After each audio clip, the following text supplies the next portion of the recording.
Here we go. We've been taking a break from Disco Elysium since Friday? Thursday? What was I doing Friday? I don't know. Here we are. More Disco Elysium.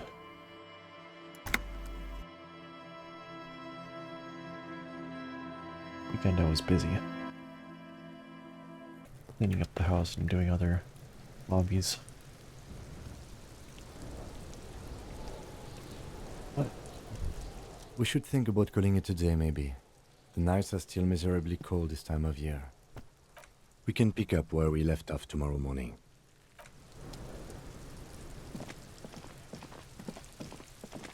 Yes, let's go. It is 2 a.m.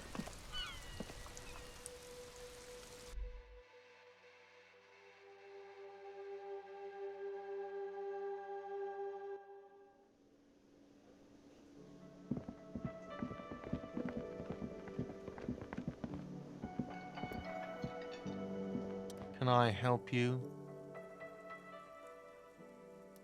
Thanks. I hope you found what you were looking for. How strange. I certainly didn't put them there.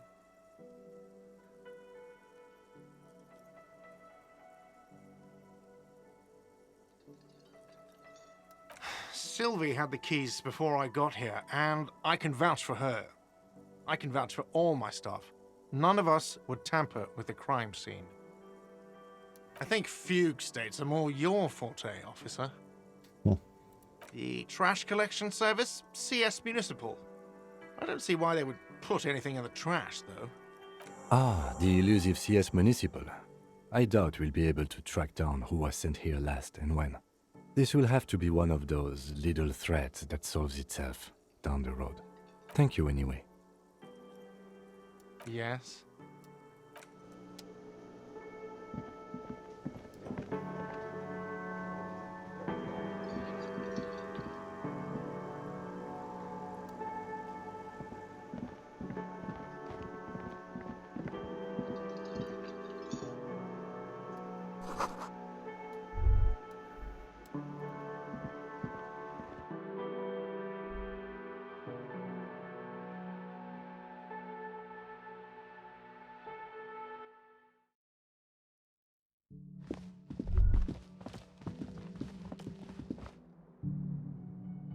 This is the door to the room you redecorated.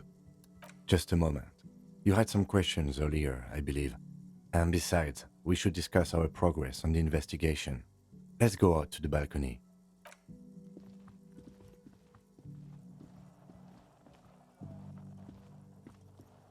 The air outside is brisk. The lieutenant is silent for a moment. He listens to the traffic hum. Then,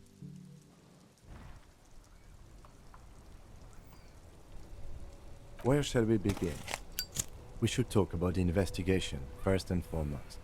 But I also remember you wanting to discuss the RCM? I have a cigarette every night when I go over my notes. It's something of a ritual. I was surprised when I saw that too. I was thinking that in my head. oh man, he looks so devastatingly cool with that cigarette. Yeah, and those pants and that jacket.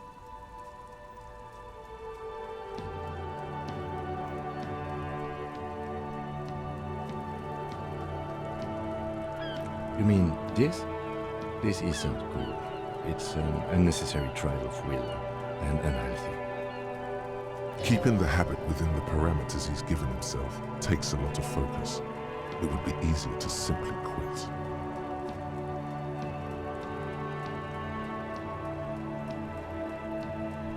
I apologize, but I only brought one with me. I have exactly one cigarette every night while going over my notes. Yes, it's been a long and eventful day. Well, you were so hungover that you couldn't keep it down when we approached the hanged man, so we didn't even inspect the body. But we performed a thorough search of the premises of the crime scene. That's great. Though you really dropped the ball on inspecting the body, he doesn't want you to feel too discouraged. Probably out of fear that you'll just give up and keep drinking.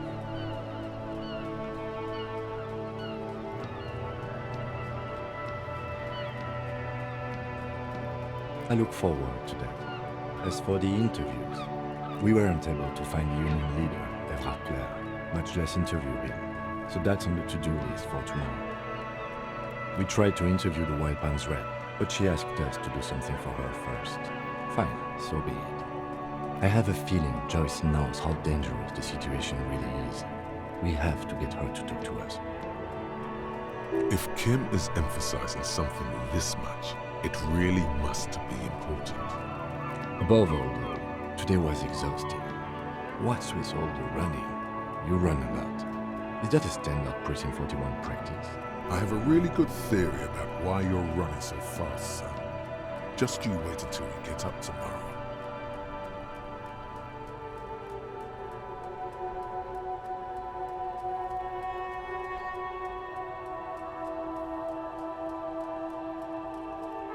It's impressive, especially for a man your age, and in those hills. Nice shoes, by the way. I like the green, goes with the orange.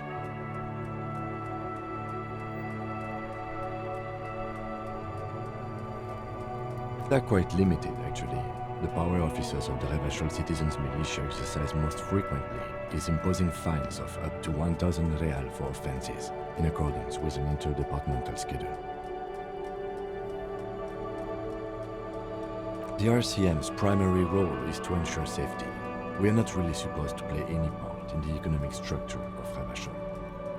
Yes, although indirectly, as citizens can always request records from their local station. Officers of the RCM have been known to take bribes of less than the prescribed fine amount. It undermines trust in the RCM. We can arrest people, of course, but rather than bringing someone in directly, it's preferable to serve a station call slip. It prevents confusion and overcrowding.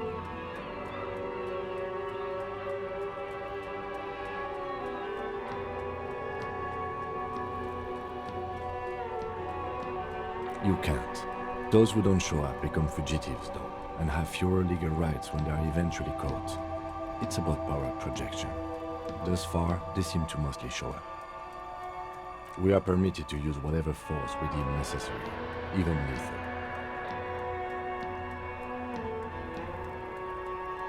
Yes, the last time was 4 years ago. He says it matter-of-factly and moves on. You have to supply compelling evidence for why it was necessary to use lethal force. In these cases, your partner is usually your witness. Not a good position to be in, by the way. Internal Affairs handles these cases thoroughly, by cross-examining you for inconsistencies. It is hard to cover for anyone, which is for the best. That's an improbability, perhaps even impossibility. Precinct 41 is known for a higher than average rate of police violence. We don't convict. We arrest and send them to coalition government courts in Couronne and La Delta. The prosecution works off our testimonies and records, which is why it's paramount to keep them. Yes, the international community's mission in Revachol, and the moral intern more broadly. The RCM was formed by the coalition government to restore order in the international zone after the revolution. So we did. Now we attempt to maintain that order. No more, no less. Or perhaps it is better to say we were allowed to form. It's a point of contention whether the citizens of Revachol or the coalition government founded the RCM.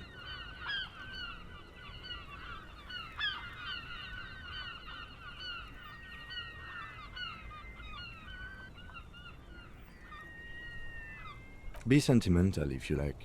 Either way, the moral intern leases us the right to keep the peace in this city, and they will take it away if we misuse it. Or if they think you do. The Moralist International are the world's largest political organization. You know who they are. They have been running this place after the revolution failed.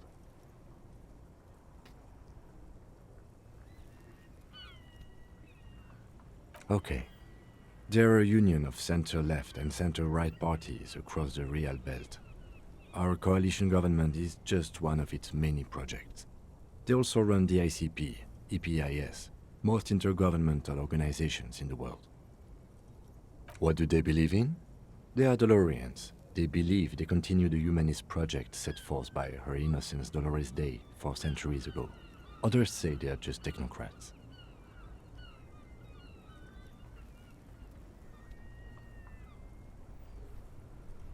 Those others say they continue the humanist project set forth by Dolores Day. A historic figure? The author of the modern age? You will have to look elsewhere for opinions. The subject of humanism is too abstract for me. Interesting question. It's a blue forget-me-not. Their motto is love, compassion, self-discipline. I think you can gauge what they want you to think of them from that. Something kind and usual. Something almost self-explanatory. Something ominous. Something even a little feminine, but in a strict manner.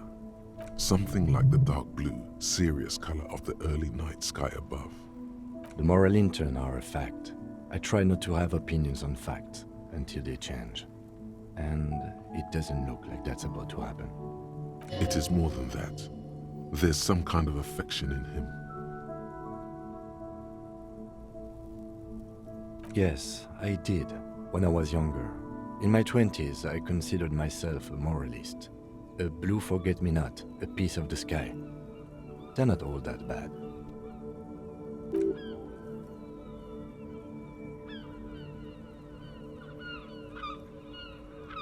But the years have changed that.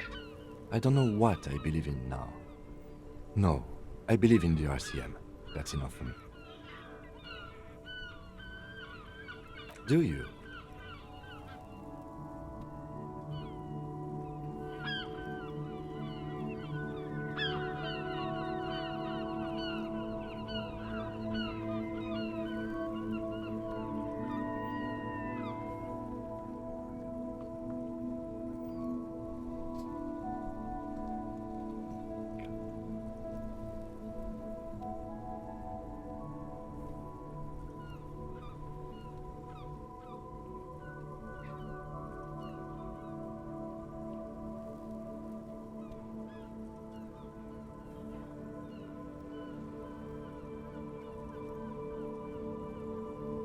We are in what is called the twilight of international law. The laws we claim to enforce come from the MI. Without them, we are simply vigilantes.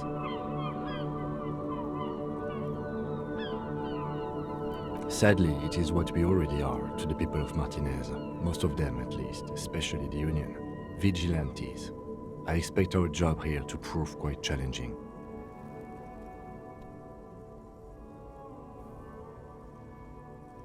They're quite limited, actually.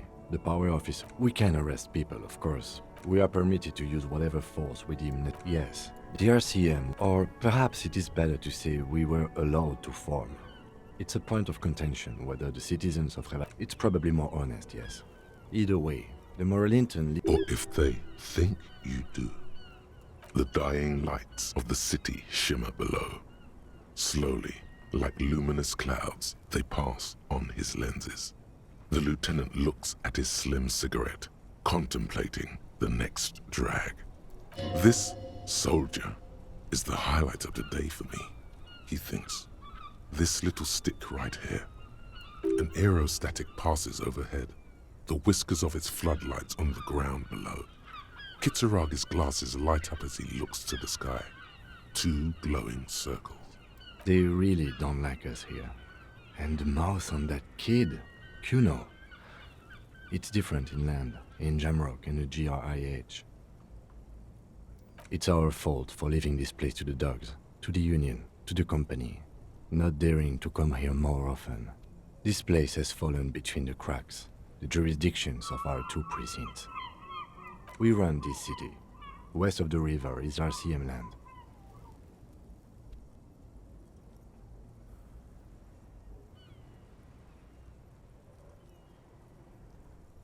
It's incredibly hard. Human beings are... But we are in control, and it's worth it. The organization works, our systems work. If they didn't, the city would disintegrate. Me too. But I wouldn't count on any drastic changes in our lifetimes. He is very tired. but the dark circles under his eyes make him look younger, not older. Yeah, it's getting very cold now. Let's go.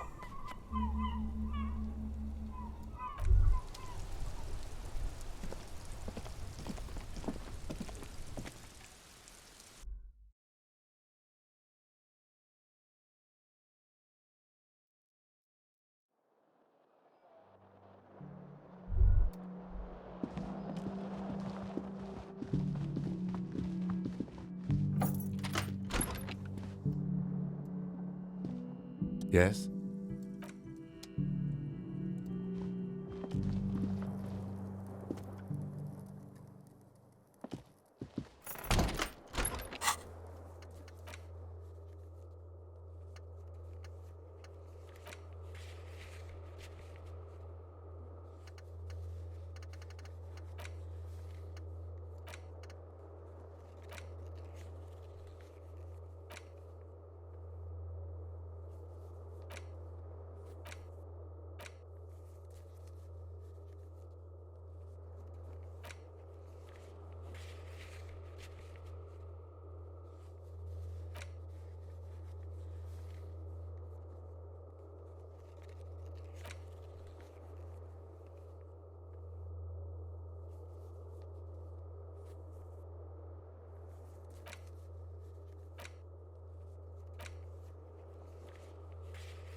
A mirror hangs on the bathroom wall. In it, your face, adorned with the expression.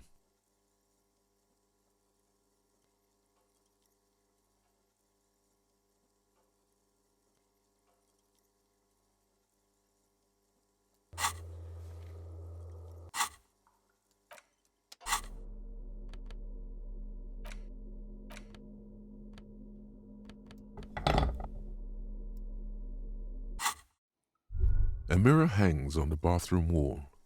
In it, the chain cutters slip out of your hands as you attempt to twist the faucet into place. Well, you know one thing for sure. You've probably never been a plumber.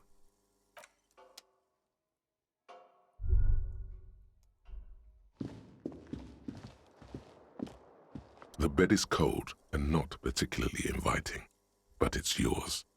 The sheets look awful.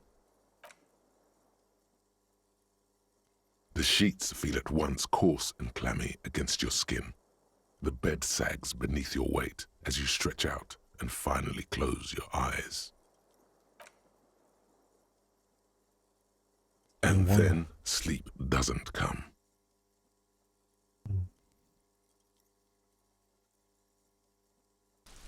And then sleep doesn't come. Maybe it's the bed's fault. Its synthetic filling has separated into hard lumps. The pillowcase smells oddly. Smells of alcohol and sweat and grease. It barely covers your toes, stretching over your soft belly.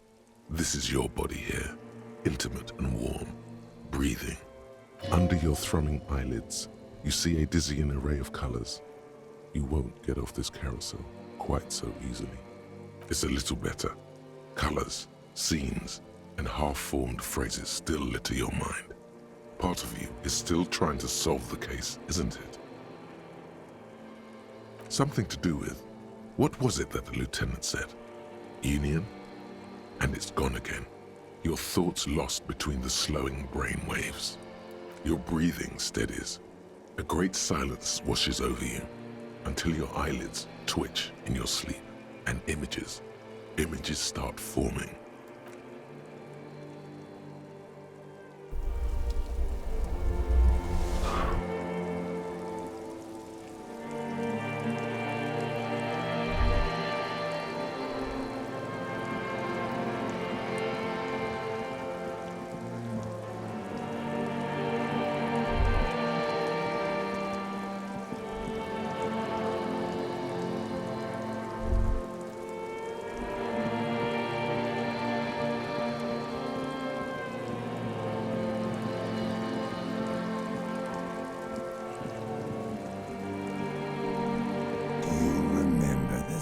Of your childhood. Oh my. What it says on the can, Harry. Answer the question.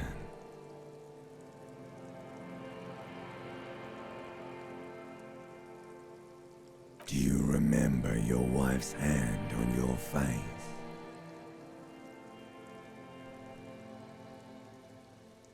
Do you remember the warmth of her thighs between her legs and in her mouth?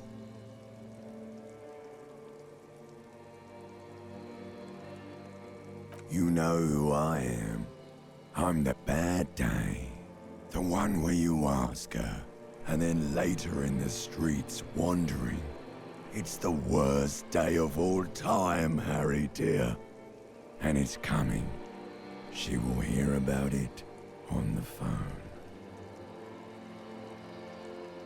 Reality will turn into a grotesque nightmare. This will be the last thing you did to her. Tell me, do you remember the love of your life?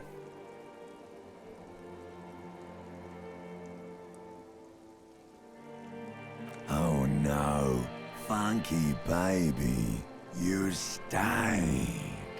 It was the rest of it that left. While you just stood there, with one hand on the bottle, and the other on your dick, watching it go. Tell me, where are your friends? Human beings have friends, Harry boy. Where the hell are yours? They were only cramping your descent into the abyss. Now they're gone. 3 times gone and never coming back. All of it. You failed. You failed me. You failed Elysium. Everything. The Pale and the Isolas on the surface. The outer magnetosphere. Burning, furious truth. 8,000 years of written history. You really dropped the ball, Harry. 4.6 billion people, and you failed every single one of them. You really fucked up. No, you haven't. You're just sleep-talking, and the act is wearing thin, too. The spots on the disco ball fade around you. You'll be back in those cold snakeskins in no time, sweating up the bed. Stinky boy. You're not coming back from shit. Thrashing around in that high conductivity state of yours, bumping into things and acting like a clown? Who are you kidding?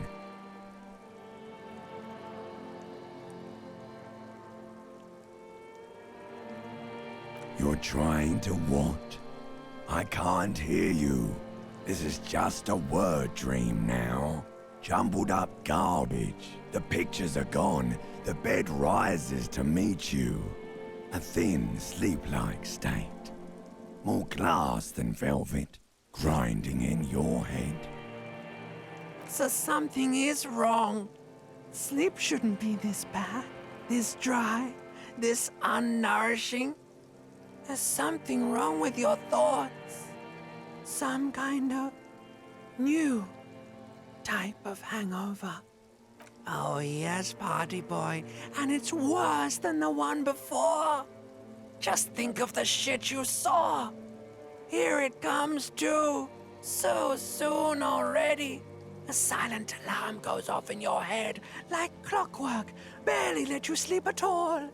Time to get those clothes on, Harry. Time to go to work in the shit factory. Man.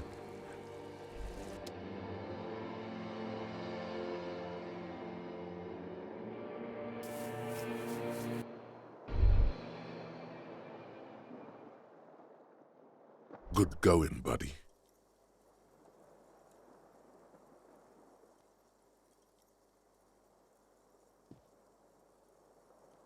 Oh, just a dream. You have ones like that all the time. You feel even worse this morning than you did last night. You mean, why are you so tired? Too tired and down to even think? It is worrying, isn't it? You can't be a detective like this. Detectives need to be able to think.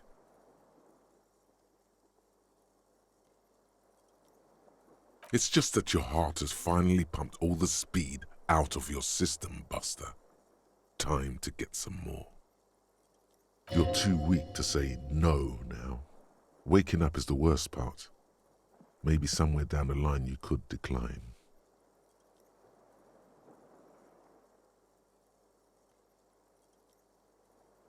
Are you sure? Ready to live as this pathetic shell of yourself for days?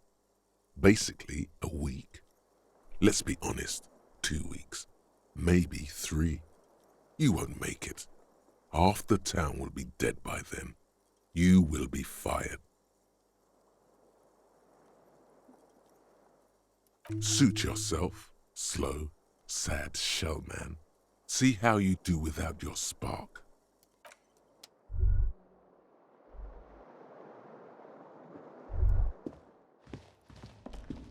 A mirror hangs on the bathroom wall. In it, your face, adorned with the expression.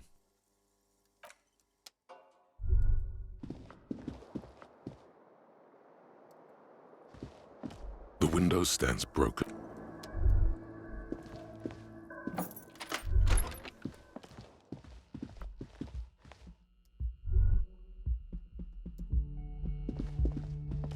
The door is closed. This door can only be still, nothing still.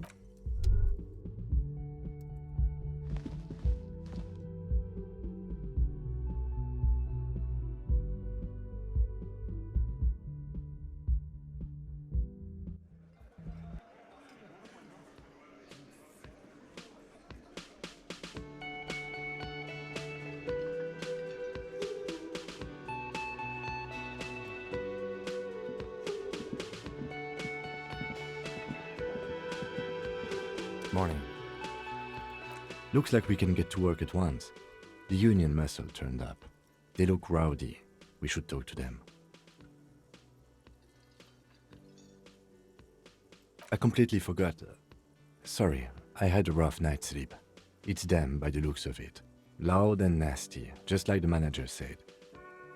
One loose thread less to worry about, and one big problem to replace it. Everything points to the dock workers' union. The tracks in the mud, the circumstances in Martinez, my preliminary information. Which may, of course, all be wrong. But we still need to talk to them, and it won't be easy. I mean ungovernable. Martinez isn't exactly enthusiastic about the RCM being here. They prefer to be policed by the union. These men here. Men who drink beer for breakfast?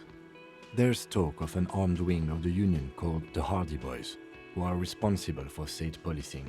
I think it's them. That would just escalate tensions. No captain would sign off on it. Solving one murder isn't worth a conflict between the RCM and the Debarders Union. In fact, even the death of 2 detectives might not warrant an all-out war. So let's keep a cool head, okay? One more thing before we do. We don't have to talk to them immediately. We can walk right past them, continue with our business. Good. A power move. Purposefully concentrate on something else first. But aren't you curious to know what they have to say about the murder? They're in no hurry to leave. They think they own the place. Anyway, I leave that choice to you. Whatever you decide is fine by me. Might learn more info before we talk to them.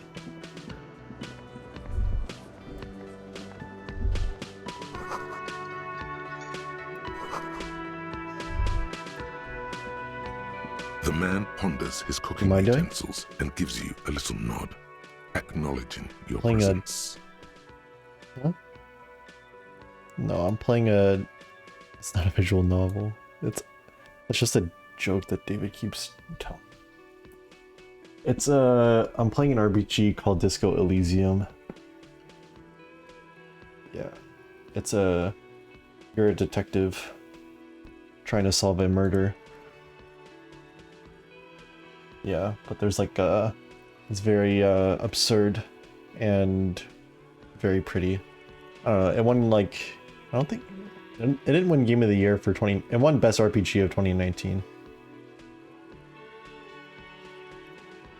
Yeah.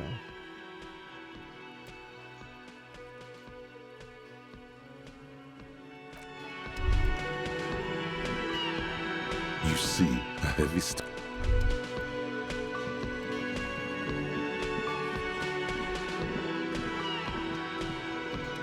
Just a moment. And there's no public phones nearby? The closest phone booth is down the coast. Sorry for the inconvenience, ma'am. It's fine, I understand. Thank you anyway. I'm glad to see you again, dear.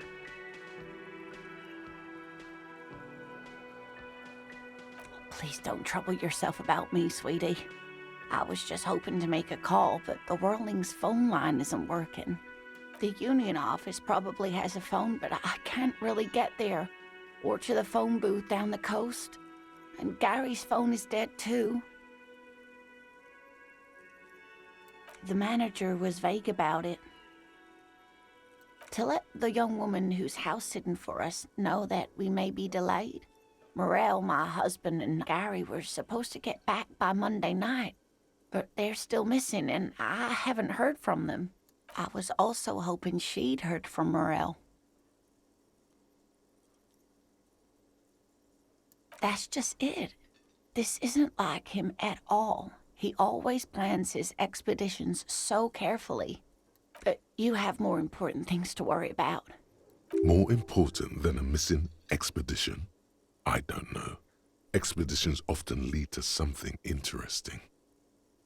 Just some field work, sweetie.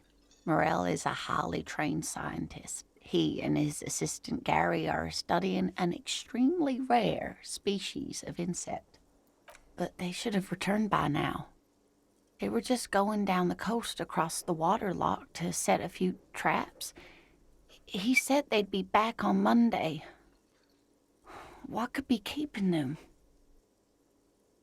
Isn't it closed? The water lock. That was broken. Could this be it? Oh my. What happened to the water lock? Well, whatever the cause, I'm thankful. To both of you. You've spared me another sleepless night. You're welcome, ma'am. I hate to ask, but if your investigation takes you to the other side of the coast, please do keep an eye out for my husband. This will surely lead to a cryptozoological mystery with that extremely rare insect. Yes, some left-field scientific research is exactly what you need right now. Funk up that vanilla murder investigation. And if you see him, let him know Lena is waiting for him here at the Whirling. He gets so tangled up in his work that he may not know the water lock's been repaired. And it's cold out there. Oh my God. Oh, you're such a dear. Thank you, sweetie. Oh, yes.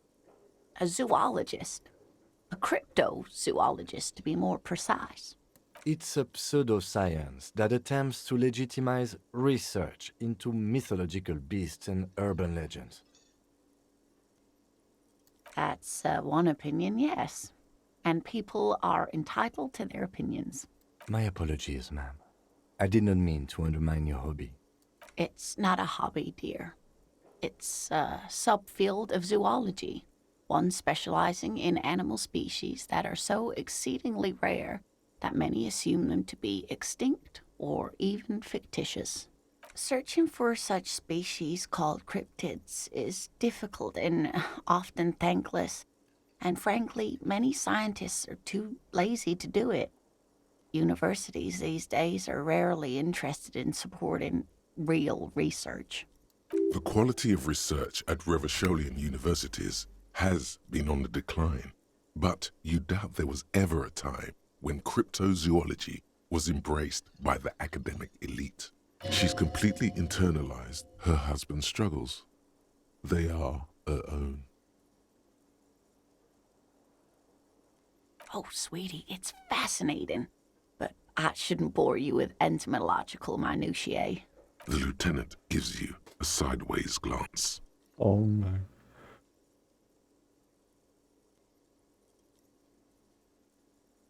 It's giving you that look. Do I want Kim to think I'm an absolute idiot? They're talking about like made up bugs. And it's like, ooh, yes, tell me more about these bugs. But he's like, no, I want to hear more about the insect. Well, it's a phasmid, technically, but... A phasmid. Ah yes, Phasmatodea, a diverse group of insects whose bodies resemble twigs, leaves, that sort of thing. Ghost insects, colloquially. Oh yeah. Here comes the interesting. Excuse me. Where other phasmids imitate sticks or leaves, this one's a living reed. It disguises itself among the reeds here on the Insulindian coast. Hence its name, the Insulindian phasmid. Perhaps you'll end up co-discovering the phasmid with us, officers. I knew it. We're gonna be chasing made-up insects with cryptozoologists. It's not made up, officer. I can assure you. It's simply elusive, so much so that most establishment zoologists doubt it exists at all. Oh, I doubt it. No one gets into cryptozoology for the money, sweetie. Yes, it can blend in almost perfectly among the reeds. It's how it's stayed hidden all these years. Centuries even.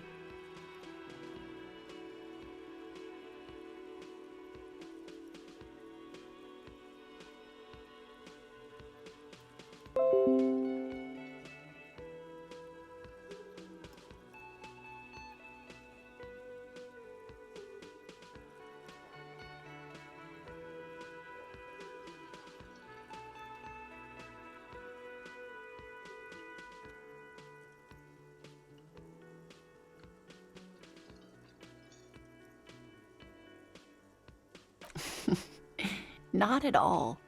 Why else would it hide itself so carefully? Well, some teenagers making out in the reeds saw one. They didn't know what it was, of course, but there was a brief article in a local newspaper about their encounter with a ghost insect that looks like the reeds.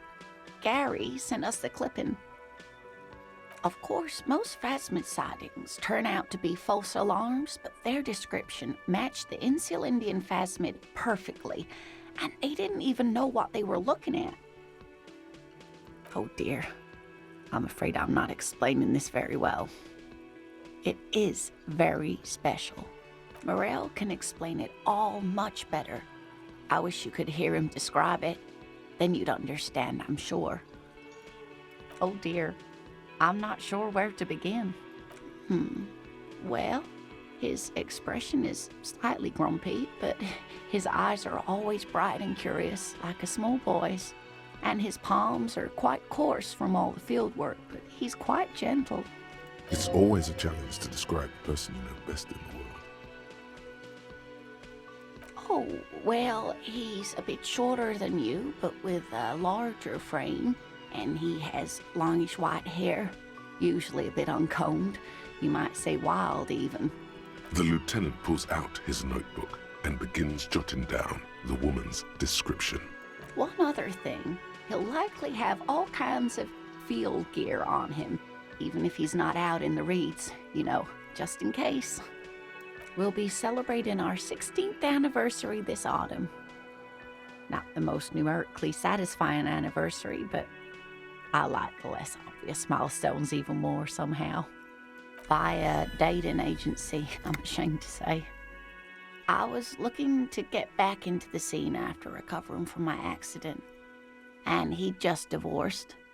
We hit it off, and, well, here we are. She's skipping over some important parts. Perhaps you'll find out more later. I hope I've been useful.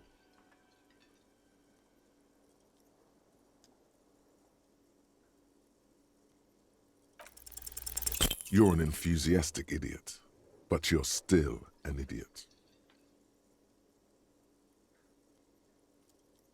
We don't have time for Cryptozoology 101. Let's get back to work, shall we? Volumetric shit compressor. Bizarre scientific news from Revachol West today, where a police officer's shit has been observed at a pressure of around 495 gigadecimals. These metallic hydrogen levels of shit togetherness were thought to exist only at the center of collapsing stars, not law officials.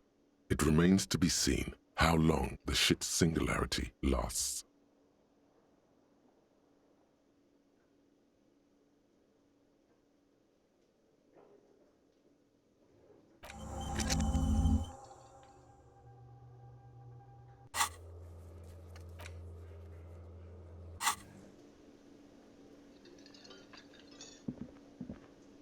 Can I help you? Got the 20 real? Then why are you wasting my time and yours?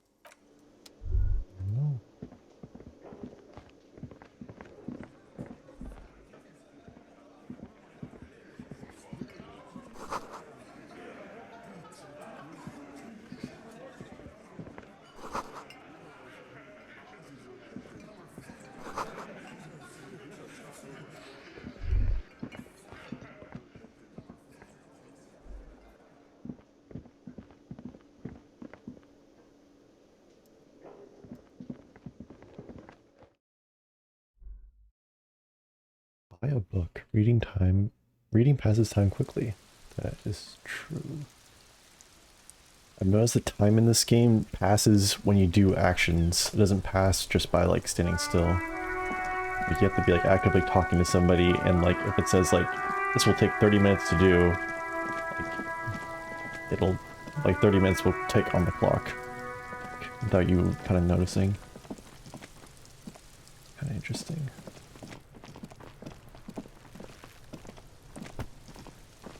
There he still is, looking right through you with his white eyes. The body below is entirely dedicated to that corpse smell. Emitting it is all it does now.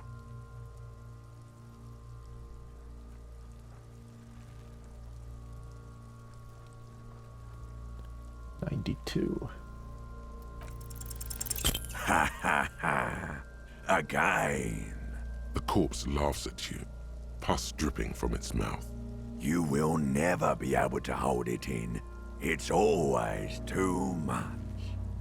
Oh my god. Every time it happens, it gets worse and worse. There's nothing more to throw up now. All that's left is crying and convulsing dryly at the same time. Damn.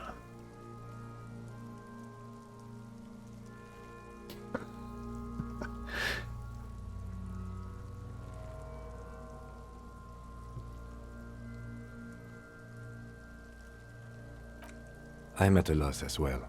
I could swear your shit was together, detective. Sometimes even that is not enough. Life is unfair. Officer, you just need to be stronger. Learn to keep it in long enough for us to work. There's nothing else to do. Relax. It's okay if you don't make it today. The bloated corpse isn't going anywhere.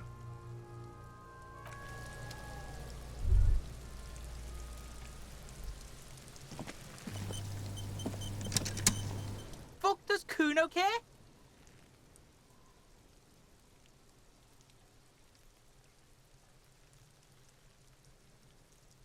Yeah, like a fucking volcano.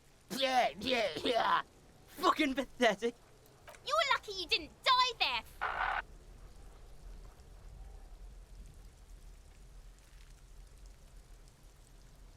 Yeah. Kuno's got some advice for you. What are you? Like 80, right? Maybe you should stop embarrassing yourself in front of a fucking kid. Perhaps you could compress this negative energy and turn it into some sort of a Kuno-fied non-vomiter. Don't ask questions. Roll with it. It will work. That's right. Turn your weaknesses into conceptual strengths. Try it again now.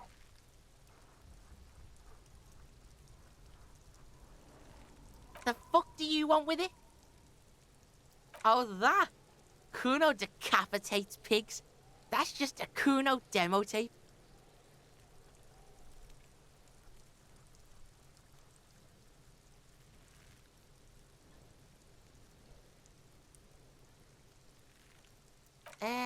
Yeah, to the both of you, watch your ass in Kuno's town, or Kuno's gonna fuck your head off. That's where Kuno gets his daily hit of electric. Kuno Shazam. Kuno rides the fucking lightning in their pig. Bet you'd like to ride the lightning too, wouldn't you? You feel tired and old, but you could have that sparkle in your eyes. It's a vitamin pig. Don't you know anything? You could use some. Yeah, it's the mag. You fucking need that shit to stay on top of your game. Kuno goes through like a tube a day, rips mag like a motherfucker, and you could use a battle. Oh, don't teach him, Kuno. He's gonna use it against you, Kuno. You're not getting this, pig. It completely takes away the hangover. It's like you didn't do anything. Like you stayed home playing with your choo-choo. Fuck you, pig. Don't do mag. You're gonna OD and you're gonna fucking die. Good call, Pigmeister. Don't come and talk to Kuno about his shitload, pig. Don't tell the pig shit, Kuno.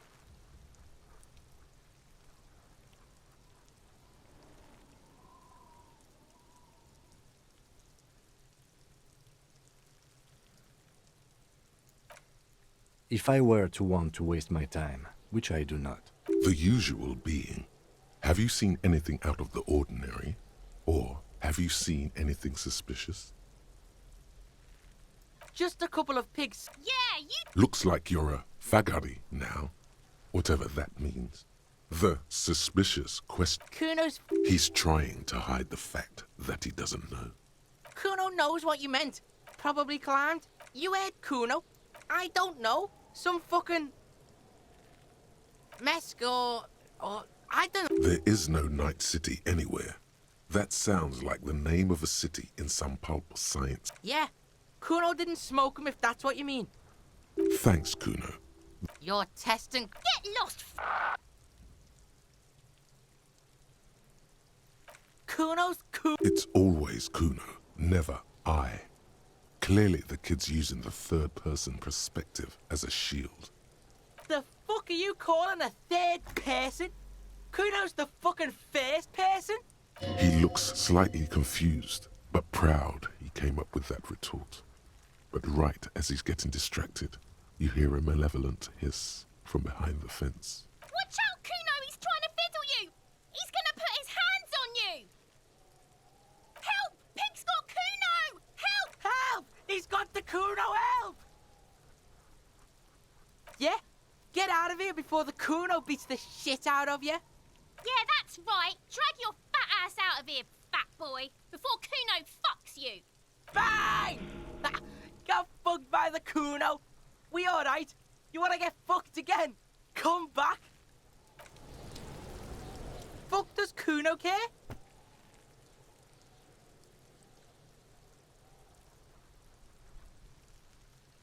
Right, Pig. This is where Kuno plays with his little wooden choo-choo. Oh, yeah, Kuno doesn't know shit about that. That shit is beneath Kuno. Listen, listen. Kuno doesn't care about this small-time shit. Just listen. Kuno saw what you did there, dumpster diving. Sad shit. Kuno could hook you up with some sweet rags. Shit like Kuno's wearing. Your size, good price. 500 real. You'd have to be blind not to notice the giant white letters F-A-L-N running down his trouser leg. Look, Kuno ain't seen shit lying around, except for that up there. Now, you want performance gear or not, Grandpa? The lieutenant remains silent, but his expression couldn't say, "I told you so," any louder. Pig, these are found modulars. Liquid fit, performance crotch, urban survival shit. Made in Mirova by scientists. Believe it, you need this shit. These could drastically improve your chances of survival in the coach physical instrument in. They will also make you into an idiot. Whatever. Kuno was trying to help you, but you're too fat for fouling anyway, Pig. The fuck? A mug in the trash? Is this about the fucking clothes again?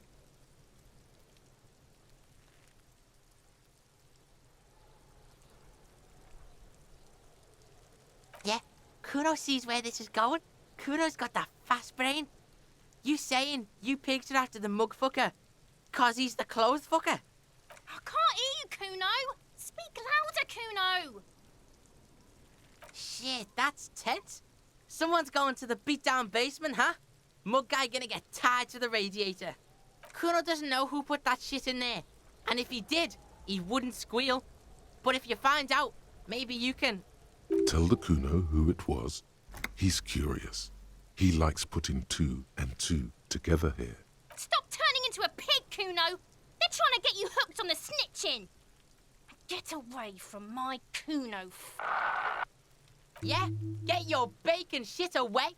Kuno doesn't like to be seen with the popo. Get your shit done and out of Kuno's face. Dunno, Kiptas gardener used to work there. Kipt is a pejorative term used to describe people of South Seminese or Areopagite descent. It used to be a common first name among the Areopagites of Ilmara. Not so much anymore. Look, Kuno doesn't explain shit. Kuno just says shit. Yeah, her. What was she doing in the greenhouse in March anyway? What kind of gardening is done in March? Yes, it seems suspicious. You don't like things being like that. Suspicious. Look at that fucking shit. You're trying to get Kuno killed. Fuck does Kuno know? Kuno's not a fucking acrobat. The lieutenant takes a quick note in his notebook. It's a trap, Kuno. Don't climb it, Kuno. Yeah, whatever. Kuno doesn't give a shit. The fuck about it? You're testing... Get lost. Yeah? Yeah, whatever. Kuno doesn't... Fuck does Kuno care? He's on your crime scene, bossing you around. And he's been here for some time too. This is where he hangs out. You have to get more out of him. He could be useful.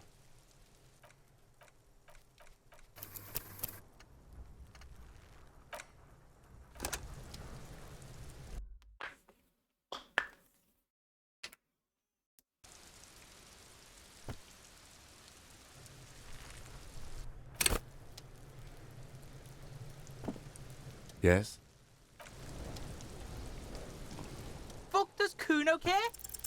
It's not Kuno. It's Kuno S.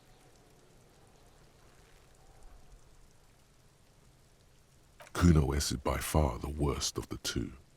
Kuno has no problem being near you, but the other hides behind the fence, afraid for her life, like she's done something very bad. Also, Kuno hasn't stopped talking to you, even enjoys it from time to time. When you talk to the other one, it's like talking to a cornered animal.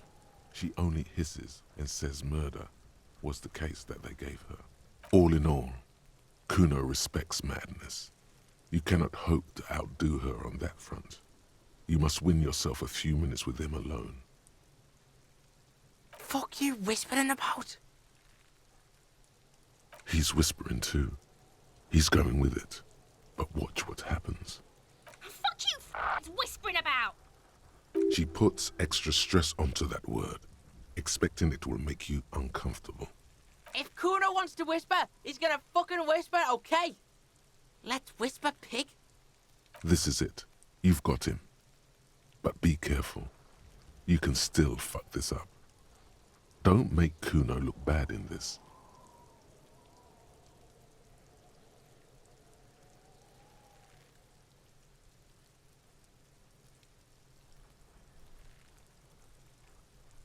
She's not fucked up. Everyone's fucked up. Stop judging shit. Wrong move. But he's whispering still. You haven't lost him. Just don't mess up again. Or you will. There are no guarantees here.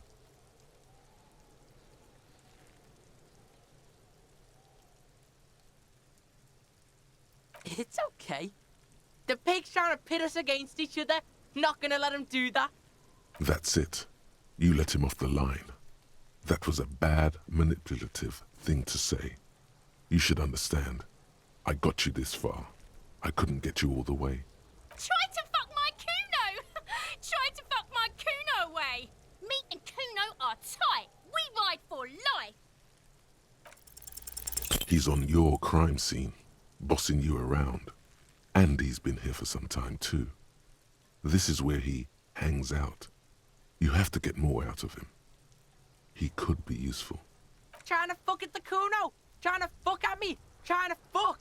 Kuno only gets higher. It's faster, faster, faster. Can't take the Kuno. Stay out of the reactor. Kuno gonna fuck you up! Up! Normal is not what we got here. You've got to work with what you have for now. Kuno doesn't fucking care.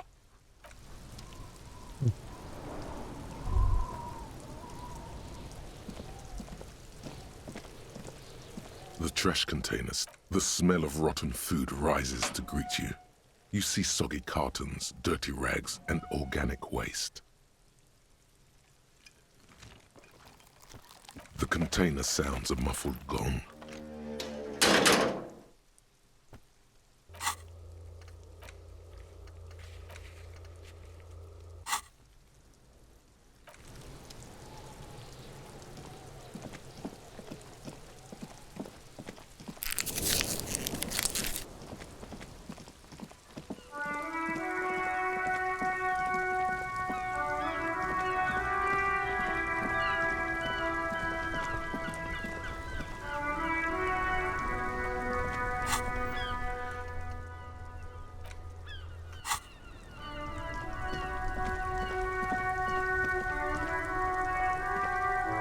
Inside, you see a set of steering levers, a radio microphone. All right. Ready? I turn, you press start. It's next to the preheater. He's downplaying his excitement. The lieutenant is more than happy to show off his precious carriage. The dashboard lights up with orange glow. The rounds per minute gauge jumps, and the engine of the Caprice Canadian comes to life with a whiny growl. Like a leopard waking from its sleep, yawning and roaring at the same time. The lights unfold with a little click, casting electrical light onto the ground before the vehicle. There you go. I'll turn them off from the remote once you're done. We just need to stand in front of the machine now.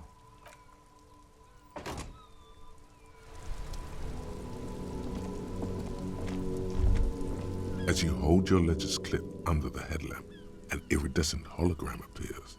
A street grid and the veins of a great river. A familiar sensation washes over you. There she is. Revachol West. Around the borders of the watermark are dozens, no, hundreds of micro-perforations. The rectangular watermark is overlaid with the logo of the RCM, and yet the major arteries of Revachol are all recognizable. They shimmer in the Kanema's headlights. A rat brazenly darts past you and disappears amongst the stopped lorries. In the distance, a child somewhere shrieks. A woman reprimands her in a voice no quieter than the child's cry. Ah, Martinez. Let me see. Right here.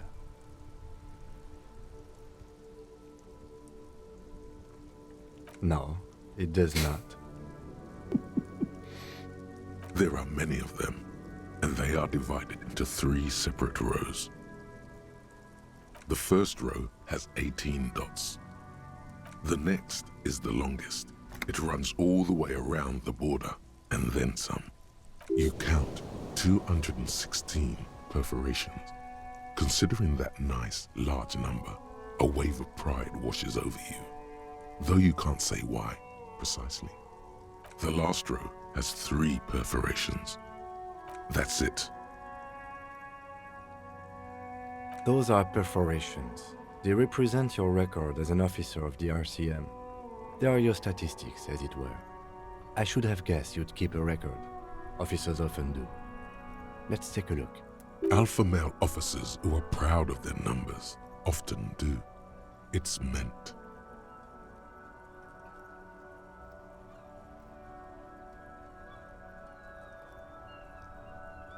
The first row represents your years of service.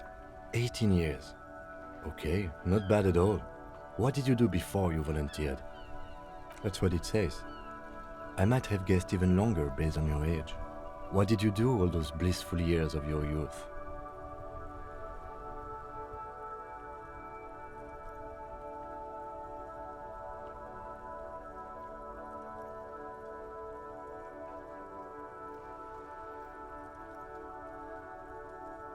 Fair point. Let's move on, shall we? This next row, the one that wraps all the way around, is your number of closed cases. Closed is good. It means finished. You've got, let's see, wow, more than 200. It's quite a lot, even for someone who's been on the force for nearly 2 decades. Usually, clearing more than 10 cases a year puts you in the 90th percentile of all RCM officers.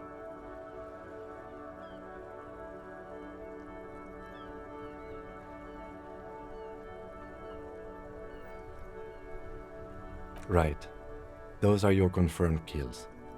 You've got precisely 3 perforations there. For an RCM officer, especially Precinct 41, which is in the Jamrock Quarter, it's rather tame. I mean that in a good way. There are certain officers who treat their kills like some kind of ghoulish game. If they do happen to solve a case, it's usually by accident. But it seems as though you are, or at least were, one of the good ones. So we have that to be thankful for. I already asked him this. I hope he responds. Yes. It's not a problem for him to state it, however. Everyone has their own method of coping. Some more effective or self-destructive than others. Personally, I find it helps to keep up a few hobbies. Oh, this and that. Let's not get into it now. Why not gardening? You've already got the yellow gloves. It's meant in earnest. Please don't mistake it for a jab. The lieutenant nods. Right. I'll go turn off the lights. Bye.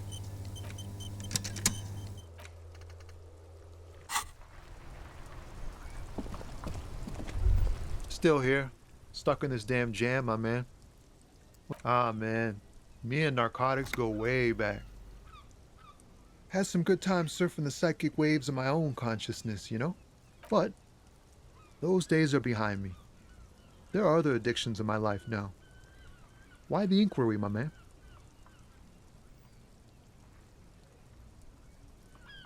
Hey, man, that's serious criminal talk.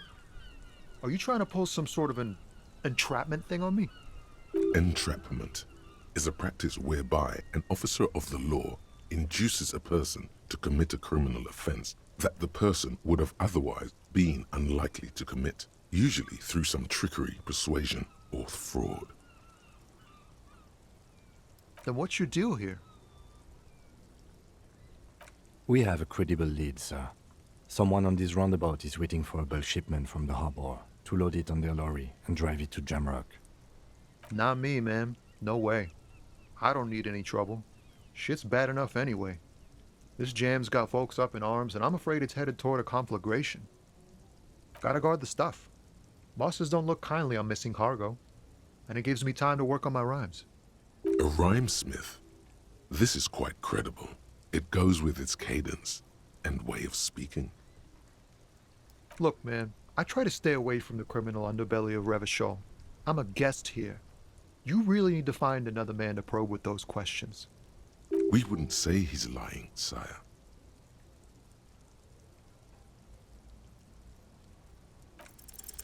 Your best verse? You don't even have a bad verse in here. Just tumbleweed and liquor stains. Wait, no. What are you doing?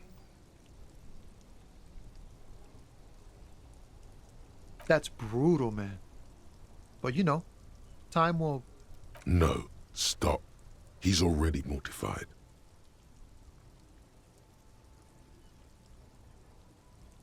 That's,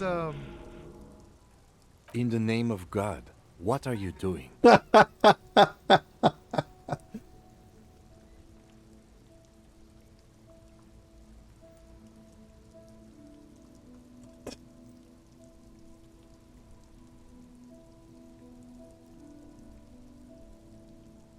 Yeah.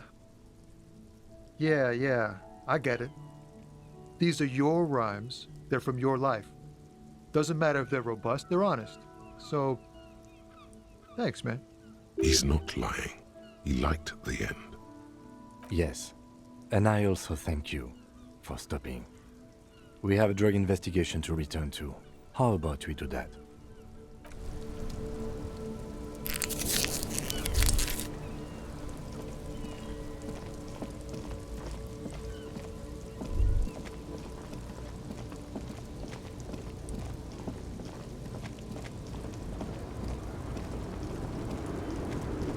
The woman still has her eye. No response. Wait.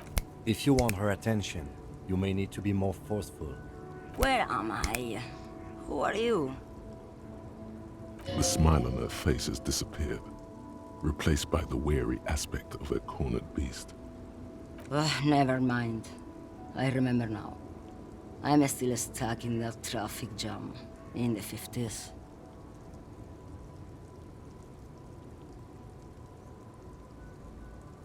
Back in Methka, during the time of the revolution. The sidewalks and cafes are filled with young people. I was on my way to see a new Boyadero picture starring Gabriel Buenguerro. Until you came along, that is.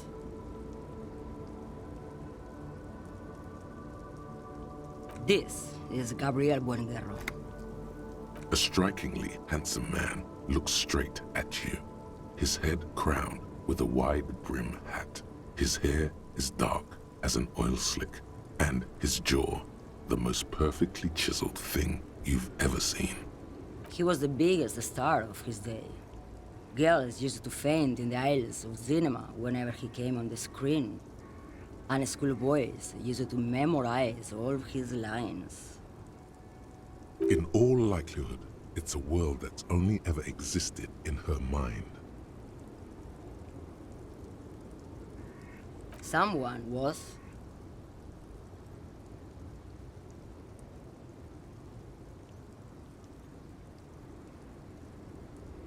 They are someone's memories, boy. What difference does it make if it's me or not? They're beautiful. That is all that matters. Beautiful and true. And they will win. They're coming for this, you know? All of this. She seems to derive some bitter pleasure from this strange thought, as if the past will one day wipe the present away, like a tidal wave approaching. I wasn't dreaming. I was there, Loman. It was early spring, and the mine behind the Black Sun had just come out. The posters were 20 meters tall. Everything was golden. While you, people, were tearing each other apart over your petty little revolution, in Methk, it was a golden age. The Republic of Mesk is a massive confederation on the Isola of Muindi, the world's largest state by territory. It's a petrostate, a constitutional monarchy, and, as of recently, an outcast due to its tilt to the far right. Why not, Harife? It's not like I have anything better to do in this hellhole.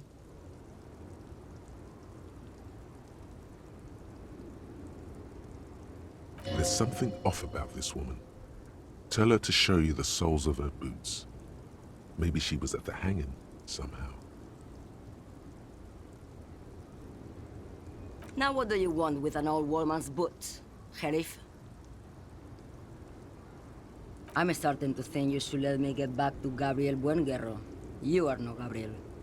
She's wearing sturdy worker's boots, made of black leather.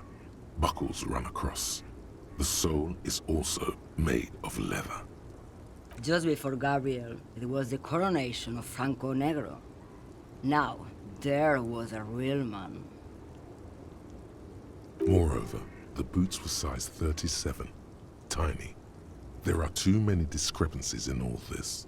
Another discrepancy, although not boot-related, is the coronation of His Innocence, Franco Negro, which happened 500 years ago. It was. And then it was no more. And I was no longer holding my father's hand. He was no longer descending the stairs in Ryle. The crowd had gone silent. Perhaps it was another Herife who came and woke me up, looking at my boots, asking questions. Or perhaps it was one of the others in this carnival. I don't remember. As she says carnival, she gestures to the empty square with the statue and the machines. I could have told you that from just looking at them. A size 37. The feet of a little girl, they fit well on the pedals. She's just a distracted old woman. We should maybe let her get back to her things. So he doesn't think she's a smuggler. You hear that, Loman? I don't think your partner likes you spending too much time with me.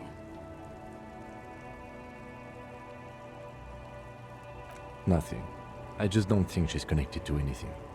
He doesn't want your frail mind caught up in something here. Something unconnected to the case. But connected to this woman tuning out like that. Oh, don't worry about me. I'm one of the best communers around. I drive routes no one else will. Lomonosov's Land, Udashnaya Zemlya, Western Plain, the Transcatolia Magistral, U41A, Adestradas du Mirador, all the good ones, the deep trenches, where the bluebirds fly.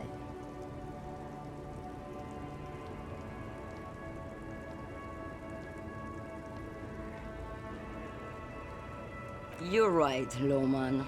I'm the one who should take my health more seriously. Thank you for looking out for me. A correct appraisal. You're quite shabby. Is that all you woke me up to say? Diamonds? Of course not. But wouldn't it be marvelous if I was? Whatever stupid things they put in the lorry, I imagine. I quit concerning myself with that a long time ago. Besides, I don't drive the lorry for the cargo. if you know what I mean. She says that as if something narcotic is the real reason. Then it's contraband, Lawman. What? Do you want to take an old woman in? Be my guest. Lock me away like Bad Hand Hermenegildo. Bad Hand, Hermenegildos' bad hand, strangled 300 people. What can I say? Some people just really like strangling people. Of course not. To truly understand the Boyadero, you need to listen to On the Western Plain. The Boyadero, Boya for short, is a cowherder from upstream Magritte, the great steppes of northern Mesk. He is a rugged individualist and explorer. It's an old ballad about a young girl who falls in love with a daring Boyadero. He promises to marry her as soon as he returns from the Western Plain. Of course not. The Boyadero returns from the Western Plain a changed man. One night, as he and his beloved are out walking along the river Maigret, she pleads with him to give up his riding and settle down. In the background, you can hear the orchestra swell as the screen fills with the maiden's imploring eyes. So the Boyadero strangles his beloved and throws her body in the Magritte. Then he rides off, because the Western Plain is calling to him. You have to understand, a true Boyadero needs a whole horizon to himself. He can't be tied down by man or woman. His beloved was selfish. She didn't know what it meant to love a Boyadero. What do I need drugs for, Lawman? What I see, what I feel, the great adversary, no drugs can compare. Yes, there is a protagonista and an adversario. I am on the side of the adversary. There's no coming back from that hole. Those epithets are familiar somehow. The great adversary, the great unrest. I don't like the sound of any of that. Sounds like a horrible drug. The worst one of them all. If you don't know, Maybe if she thought you're corrupt.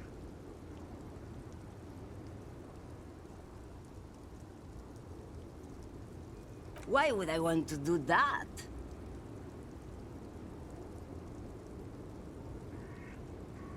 Lawman, what in the name of God are you talking about? Maybe. Probably not.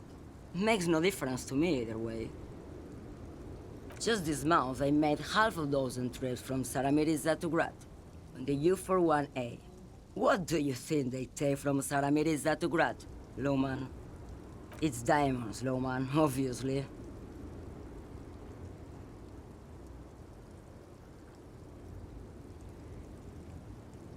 Easy. Is the skinny man who thinks he's a poet. Never trust a poet. Also, he's the only one I can see from here. That's correct. There is no visibility of any of the others. Where do you want me to go? This isn't so bad. I can listen to music, or the seagulls. Look at all the colors and the futures of this world. It's a good palate cleanser, this jamboree. Or I can just relax and let my mind carry me back where it will, to the Great Plains. I think we're done here, no? Yes, go. Enough jamboree. I need to get back to Meski.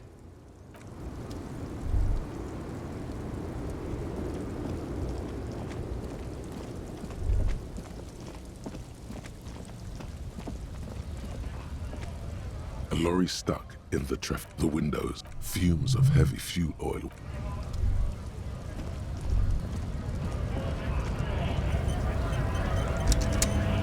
Right to work! Right to work!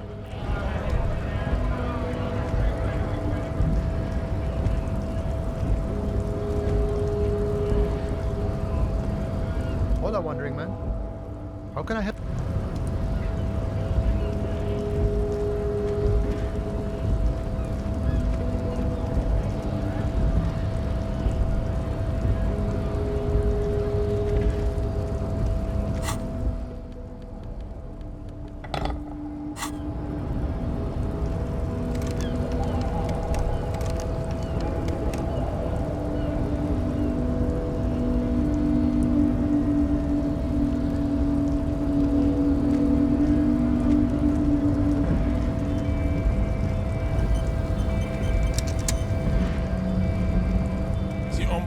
promising race pupil returns. I think this racist is better than the last. But the next racist will be the really good one. That will be the...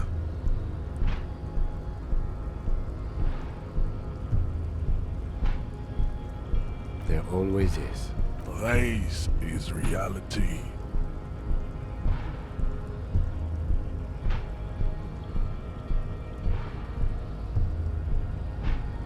There is nothing fun. I cannot possibly imagine what else we have to... He does not so much as glance at the object.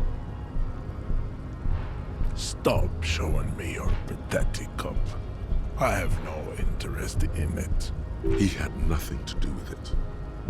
I am not the first line of defense. I am the last. In addition, these so-called Hardy Boys are an effeminate clique of bodybuilders. Their company is spiritually degrading. You pick up on something artificial in his tone, like he's putting on an act. This is unlike him. He is usually more himself.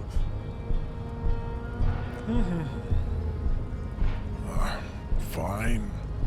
They have recently fallen under the influence of a possibly sexually perverted female vagrant and a narcotics peddler. It's shameful. Find out for yourself. Endomorphic blob. Interesting.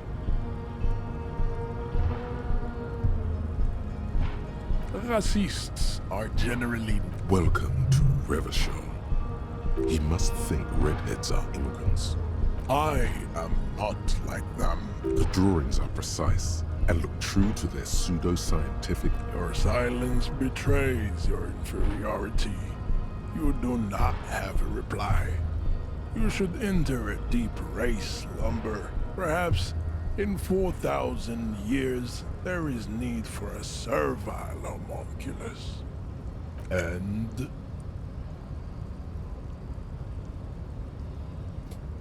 It's shit. Let me into the fucking harbor.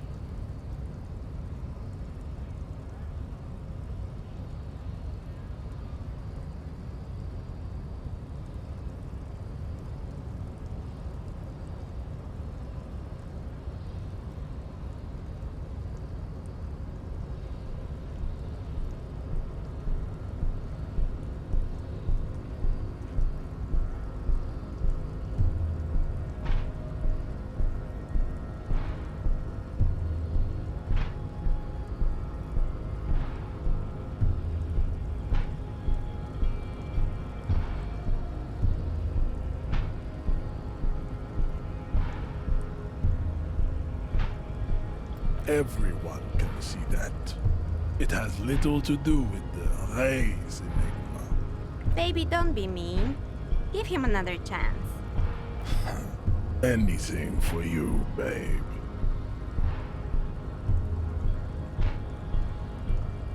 Look, babe. The rich man has humiliated and emasculated this couple.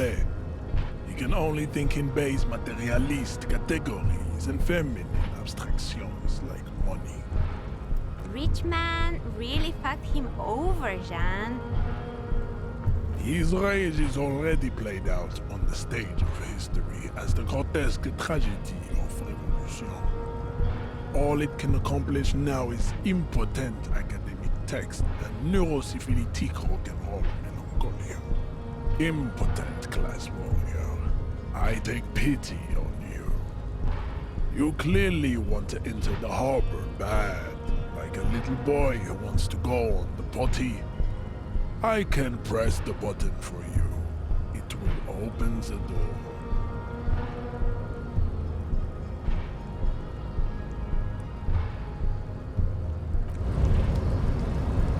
The unpromising race pup. There is nothing. I cannot possibly imagine what else we have to discuss, Tibere Vacholian. Your love for disco music and venereal disease? Oh, that was actually it. Fuck no, dude. This game is complex as fuck. On the first day I got like probably 12 missions. And like they're all like really weird, or like they don't have clear endings. The unpromising race pupil returns. I think That will be the... he will grant us 3 wishes. Nice. Your pedomorphic friend has quick wits, a protruding occiput, and an indented zygomatic bone. The lieutenant does not flinch. You should keep him close. The congenital defect of farsightedness does not render him a complete invalid. He still has the use of his mind. He does not so much as glance at the object. Stop showing me. He had nothing to do with it. I am... You pick up on something artificial in his tone. Like he's... Find out. Interesting.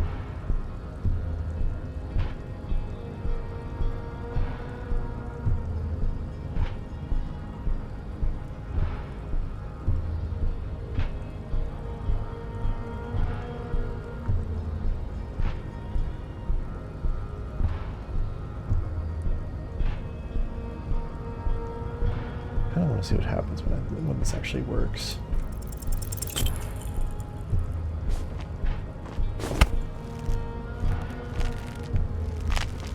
How did this happen?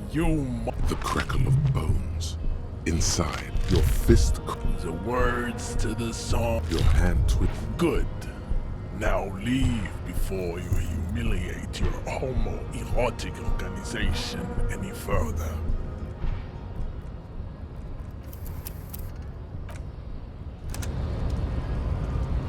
Of course, this isn't what I'm actually going to like continue with, but I just want to see what actually happens.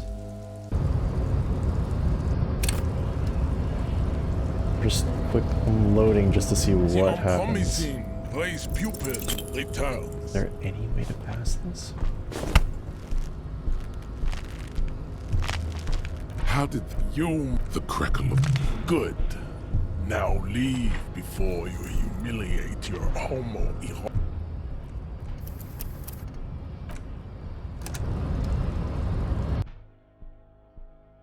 Grab this shot.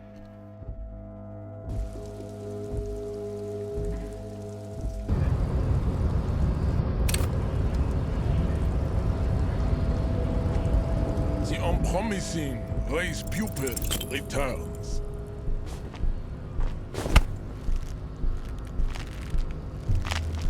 How did the crackle of... Good. Now leave before you humiliate your homoerotic.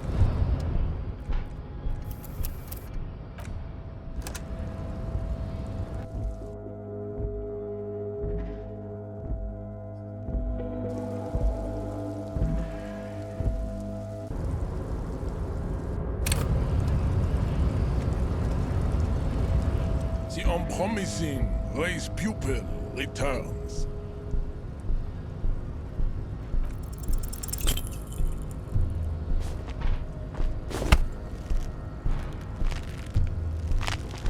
How did the crackle... Good. Now leave before you humiliate your home.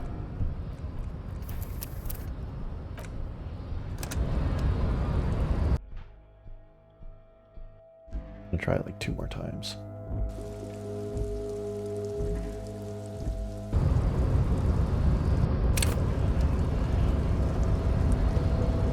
The unpromising race pupil returns.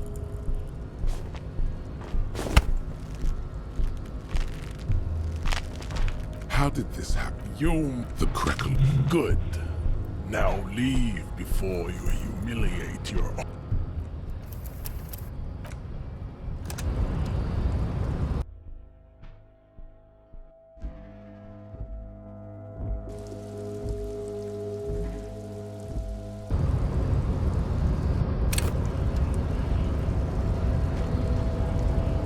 The unpromising race pupil returns. Man. How did You the crackle of good.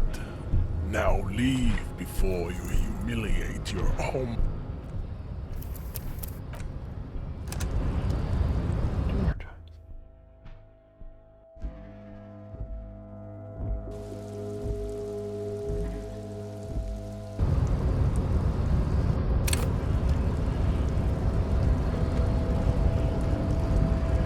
The unpromising race pupil returns.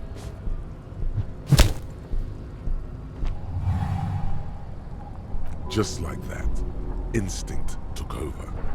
A solid strike straight into his throat, into the cartilage. You could swear you felt the soft palate break. The man is reeling, gasping for air. Time stands still around you. In the distance, the sounds of the harbor are falling silent. All you hear is a small gurgling sound as a trickle of blood appears on the man's lip. Don't wait. You've only got a millisecond. He's coming to. Time is breaking loose from the stupor. His left hand curls up into a fist. That fighting pose. Watch out. He's expecting the hook.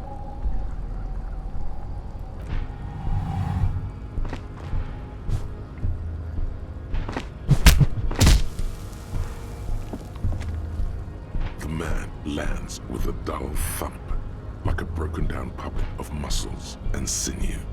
For a moment, he still tries to keep his head up, dazed eyes looking at you with unimaginable surprise. To your left is the button. As you slam your fist on the button, the man collapses entirely, his head rolling to the side. Looks like you're the new measurehead now. No one is the new measurehead. Let's go before he gets up.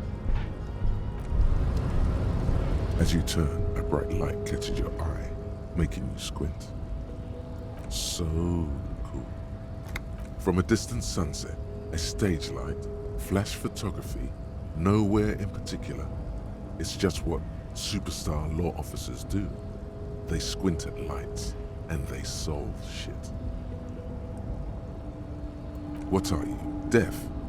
They're perfect, like rock star politician and drug addict teacher.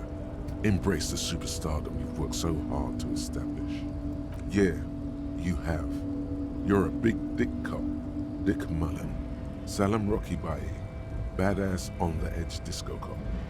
Time to recede into a ludicrous fantasy world. Here we go. Camera, lights.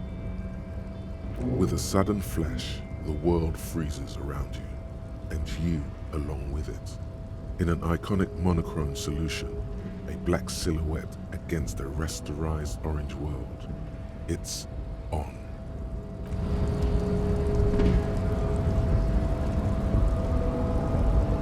The man is still.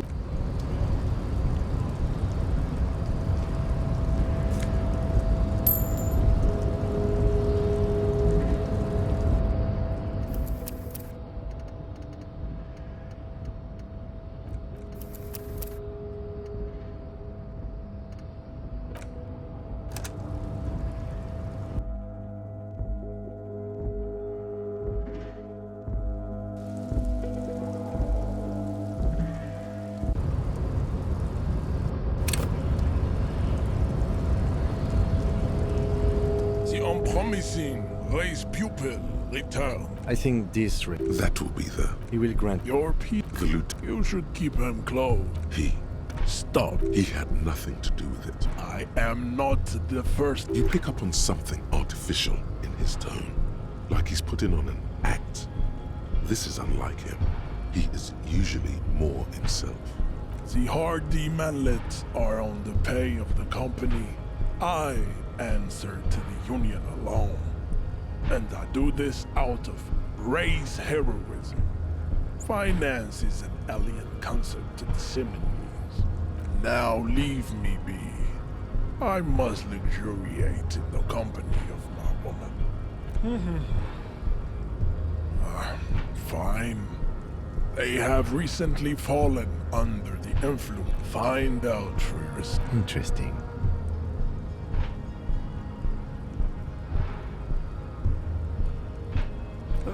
Welcome to... He must... I am not. The drawings are precise and look true to their pseudo-scientific ambitions.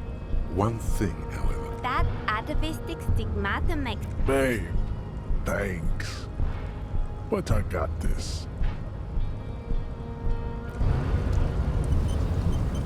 The unpromising race pupil and... everyone. Baby, don't... Anything for you, babe.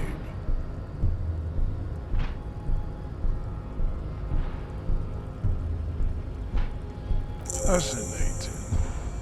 The Revacholian degenerate shows signs of racial self-reflection. How did you accomplish this little feat?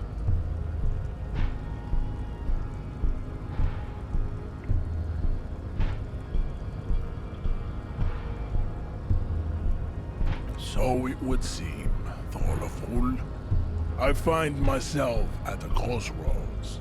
On one hand, this pathetic self-therapy signed up for a has gym. little to do with the great mystery of living organisms, the race enigma. I have one there.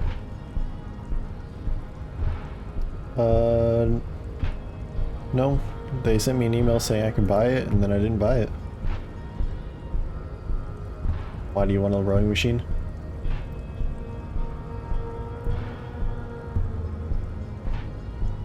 Yeah. It's like... yeah. I got an ad in the mail saying that a gym was opening up next to me, and then I called them and they said that they were open, so I just went there instead. Much simpler.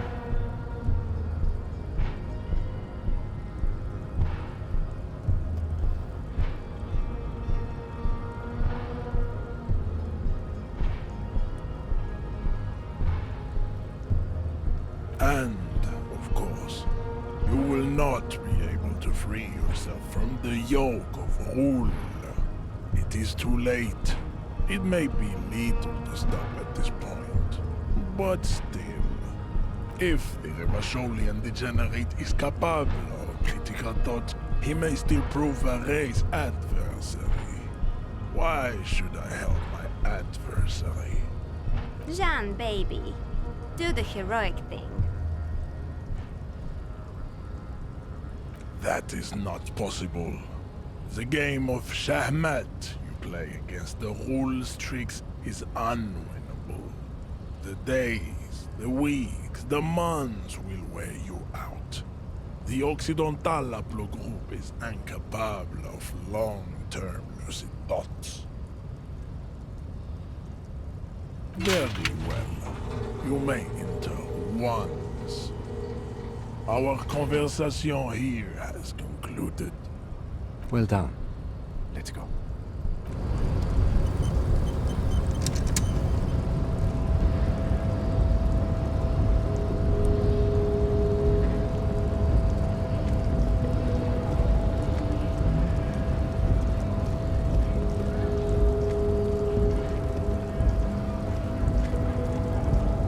Hola, Wandering Man. How can I help you?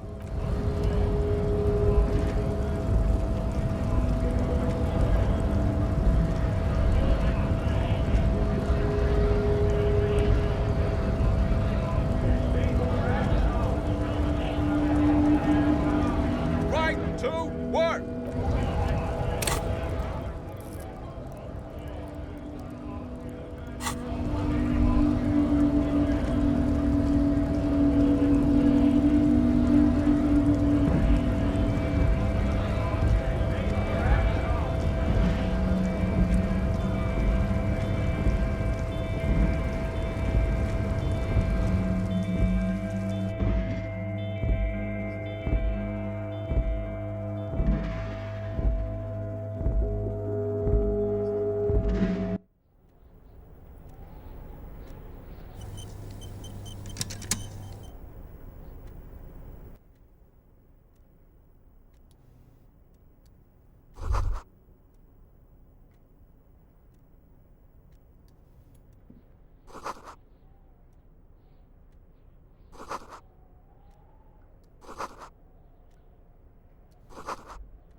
On second glance, someone has forgotten to properly close one of the drawers.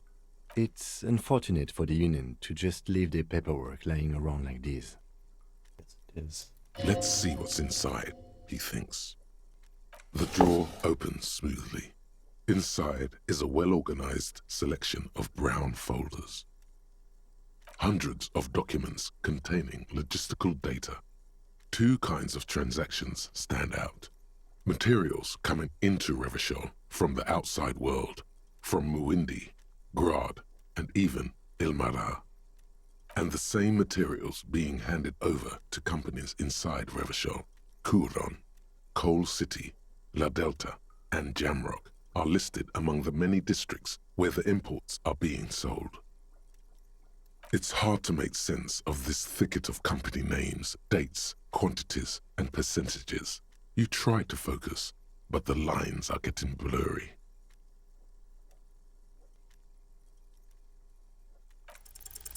Look how blurry all the lines on these papers are. How unwieldy your own willpower is to yourself. You're like an absurdist Samaran monk, focusing through not focusing. Hermeneutics was almost within your grasp, but now only vague letters float before your eyes. Less meaningful, but aesthetically more pleasing. Is that what you're doing with those folders over there? My thought exactly, officer. The drawer slides shut smoothly.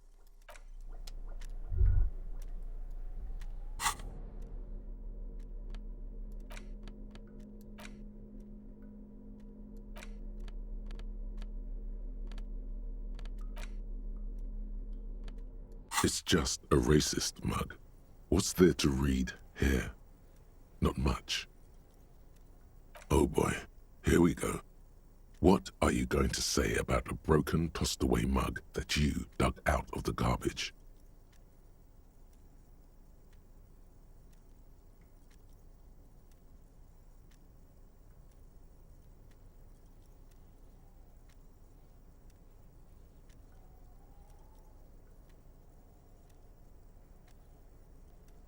But it was in the trash.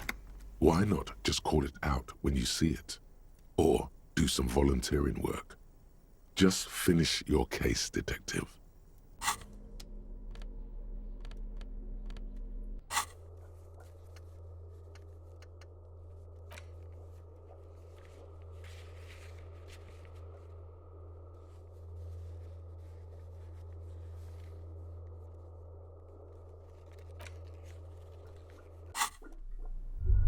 The file cabinet stands steady as ever, and the unlocked drawer slides out to greet you.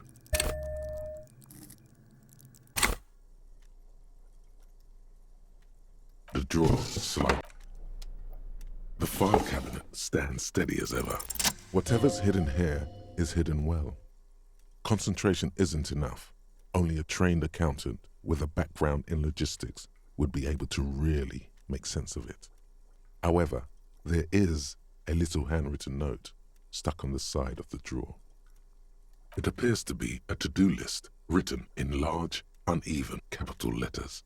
Remember, Leo, Evrart's shoes, special whirling borscht, water Evrart's plants, sweep office floor, more banners.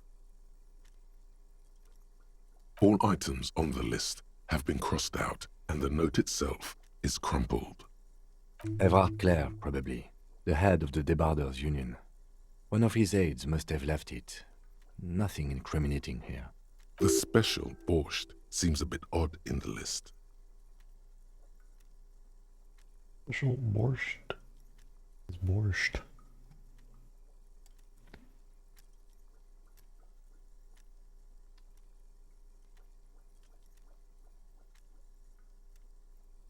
Oop.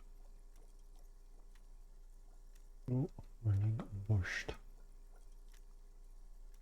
What is so special about this borscht? Code for drugs? Booze? Blood? Remember, Leo, all items on the list have been crossed out, and the note itself is crumpled. The drawer slides shut smoothly.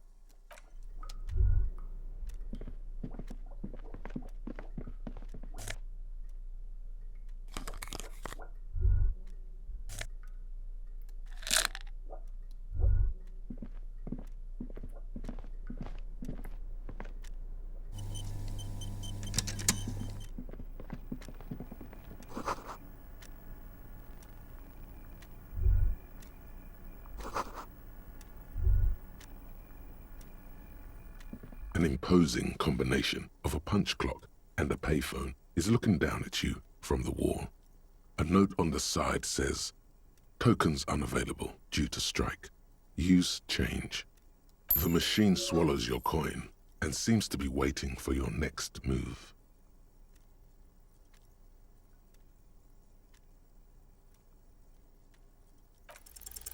It's unclear whether you actually have muscle memory. Right now, your finger is just drawing vaguely occult patterns in the air. Undoubtedly, no. Sure, why not? Muscle memory is a tricky thing.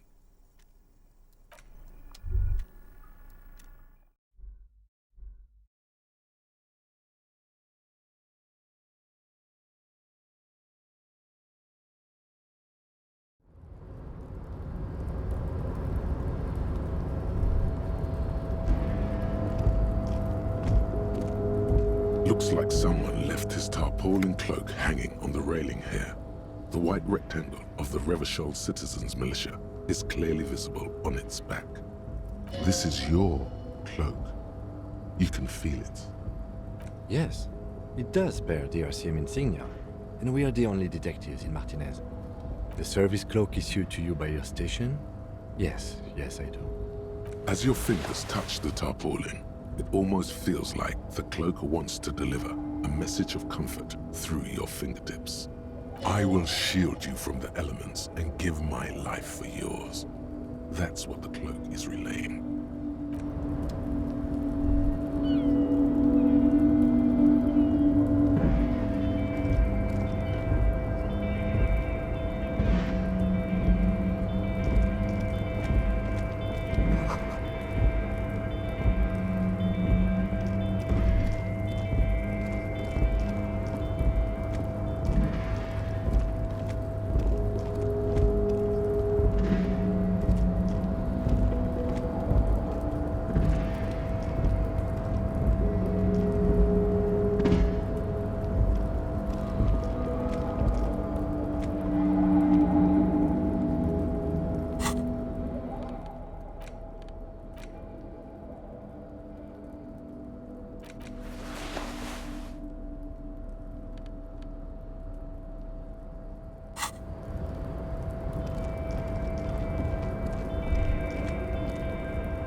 Several knobs. 2 buttons marked Marsh and Arrête are faded with use. It seems to control the large crane above. A container is attached to its hook block. Allumer on, étendre off. The crane stands tall, proud, erect, and still. With a loud grind, the crane shifts overhead, moving a massive metal container through the air.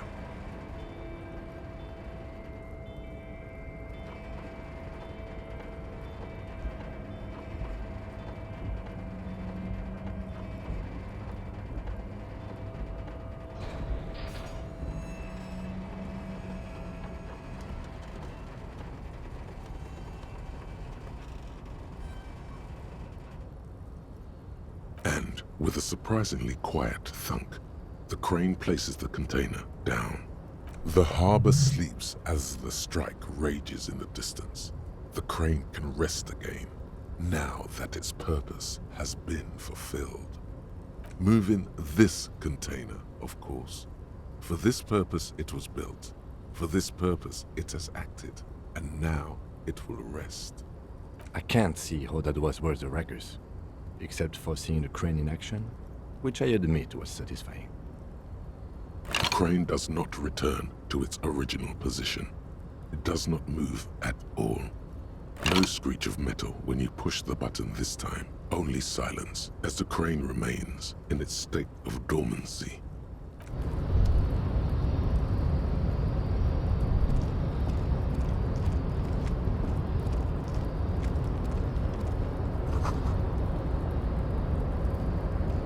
Before you stands a cargo container, just one of many in the yard. You do? Because I don't. There are a million containers here. Why are you fixating on this one? You just picked one out because you wanted to interact with a cargo container. We are not here to interact with containers. We are here to talk to the Union, right? No reply. The knock produces a hollow ring of metal. Doesn't sound like there's anything inside the container. You attempt to turn the handle, to no avail. The doors seem to be mechanically locked. To your left, the lieutenant considers your actions with some puzzlement. You're back before the cargo container. Its drawer has not lessened since you were last here. If anything, it seems to have grown slightly. You attempt to turn the handle. To your left,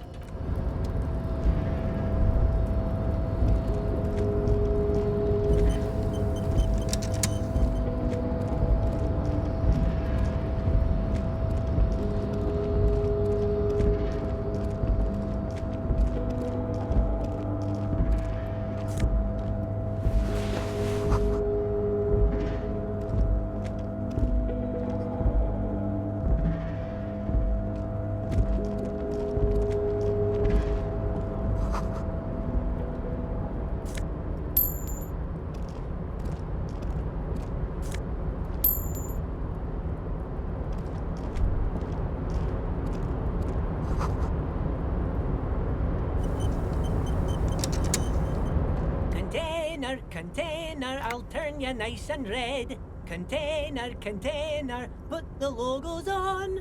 the lyrics to this container song are being made up as he goes along. The accent is so thick, it's impossible not to notice he's Ubi, from the vanishing peninsula of Ubisunt on Muindi. Container, used to be Wild Pines. Container, now belongs to Evrart.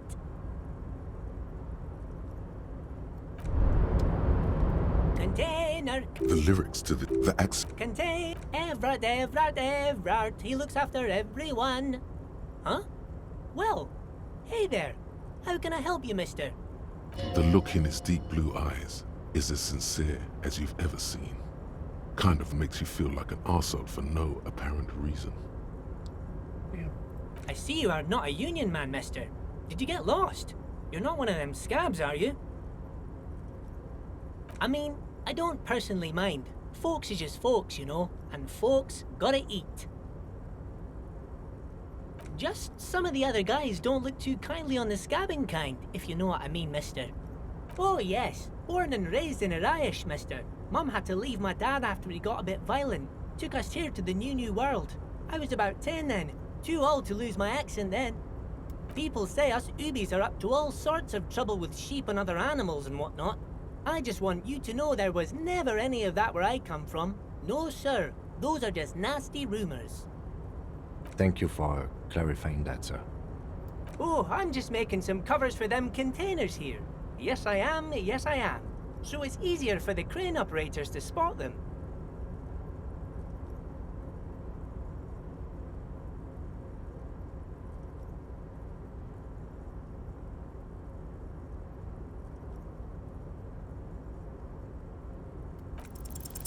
Everything is so pretty and red. You and Leo look like brothers as you glance around with similar childlike wonder.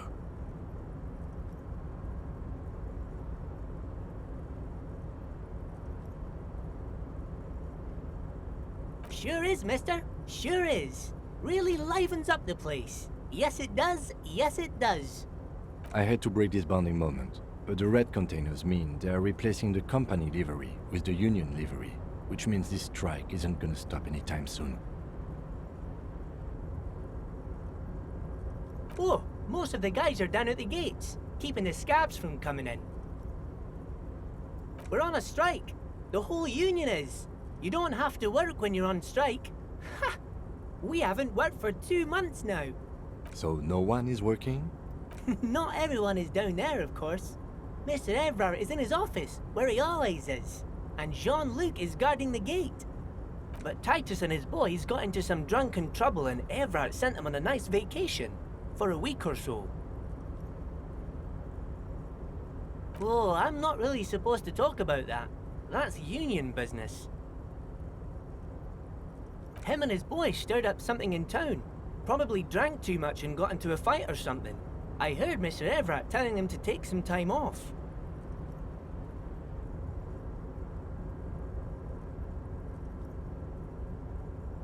I guess the boys got a bit too rowdy and had to let out some steam. I don't really know the details. That's just how boys are, you know. I haven't been in a fight since I was in middle school. Easy, Leo. Let's keep this on the hearties. Look at him. It's not gonna be anything useful anyway. Don't fight it. Better to go with the flow. I remember I was the runt of the class. The bigger boys always used to pick on me. You see, I had a bit of a temper back in the day. Flew off the handle like nobody's business. But Mr. Evrart and his brother always came to help. Once they beat old Noel Becker so bad he needed stitches on his head. Noel never started another fight with anyone after this. Mr. Evrart and Mr. Edgar are real nice guys, mister. You should go talk to Mr. Evrart. I'm sure you'll be good friends. He's friends with everyone around here. You're never getting anything useful out of him. It's good enough you found out Evrart has a brother called Edgar, and he helped Leo.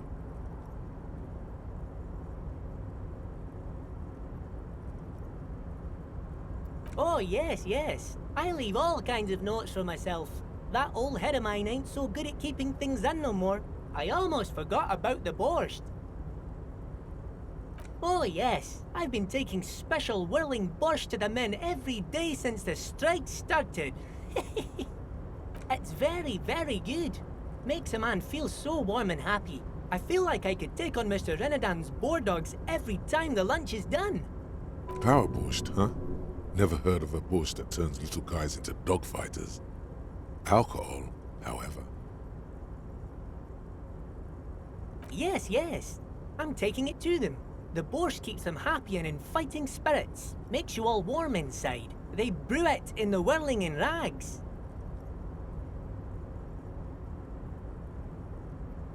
Oh, the whirling's cook. He makes it.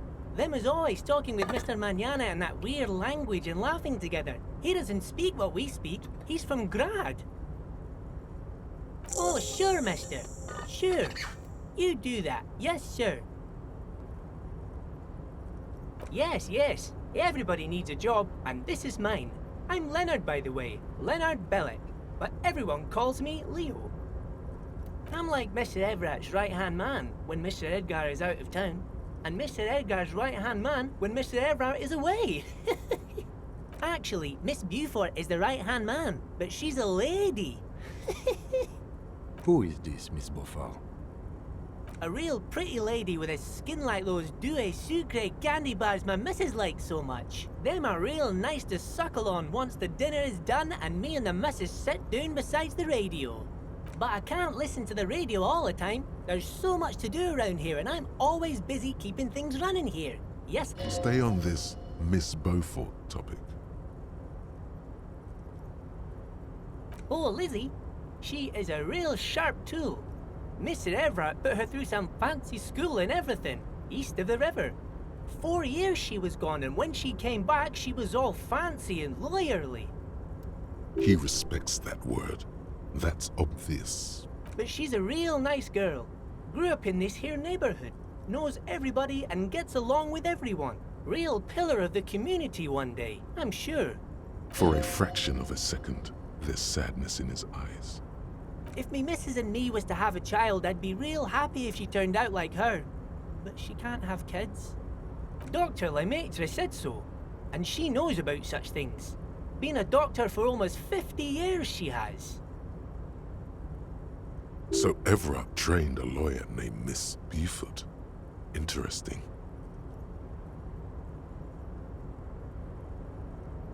Yes, this place really seems to run like clockwork. Keep it up, Leo. Achievement?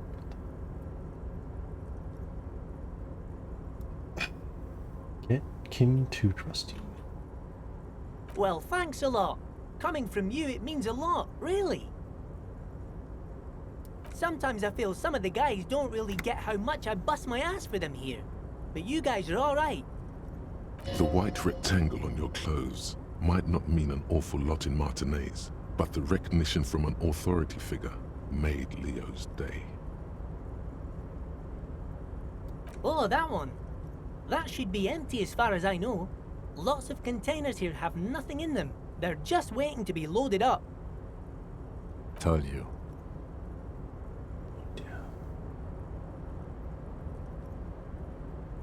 Oh, I'm just making some covers for them containers here. Yes, I am. Yes, I am. So it's easier for the crane operators to spot them. Sure, mister. About what? Oh, most of we're on a strike. So no. Not, but Titus and his boys got into some drunken trouble. Oh, him and his boys stirred up something in town. Probably drank too much and got into a fight. No, I don't think they killed anyone. Let's better talk about something else. Titus and his boys do good work. I don't want to get them in trouble over a little drinking. He probably doesn't know anything anyway. Who in their right mind would tell him? Bye-bye now. Yes?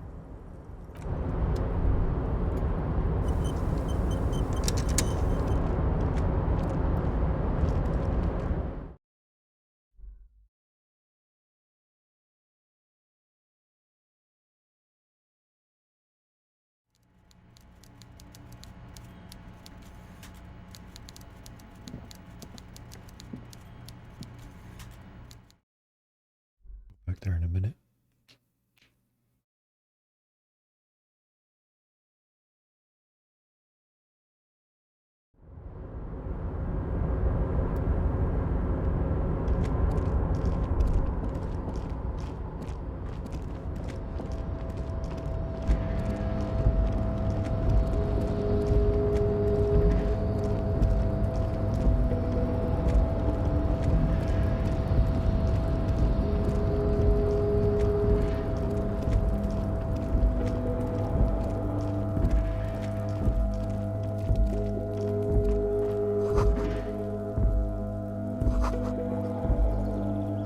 Snow is quietly covering the numerous wine bottles and cigarette butts on the ground.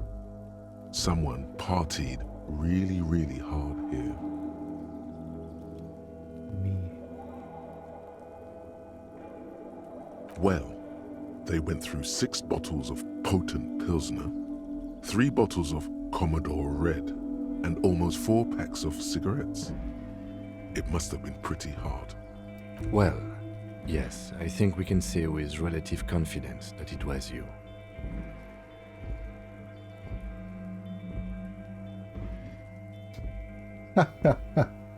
Yes, this looks pretty advanced, all right. For now, let's just move on.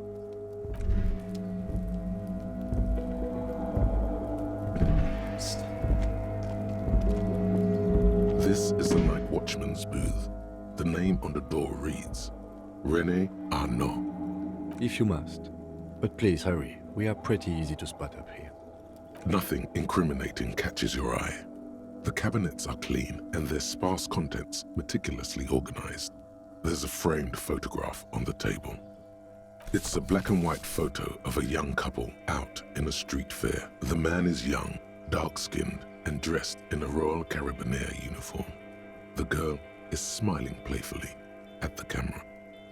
Why did you take that?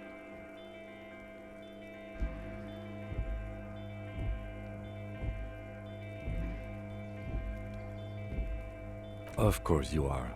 What murder investigation would be complete without an arbitrary photo collage?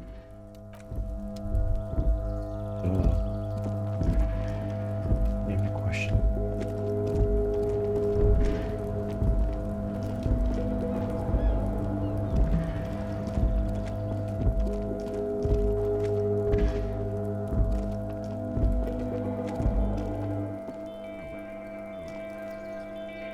It's just another area down there.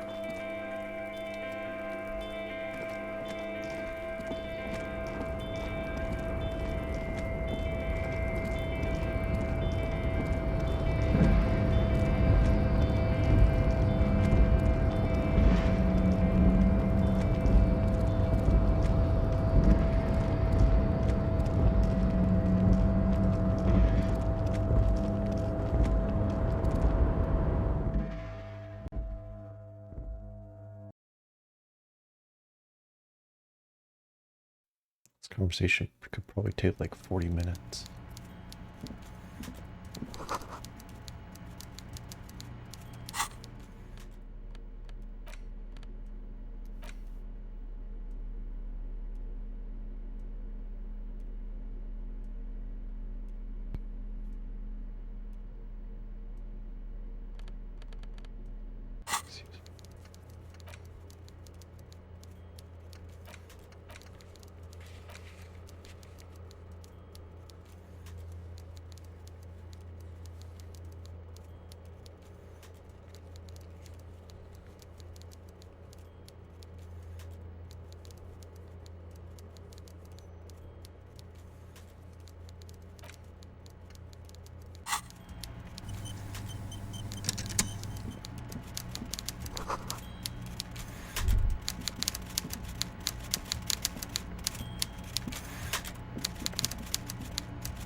Evrart. Before you is a walrus of a man seated behind a large desk. He looks up from his work, not the least bit surprised to see you.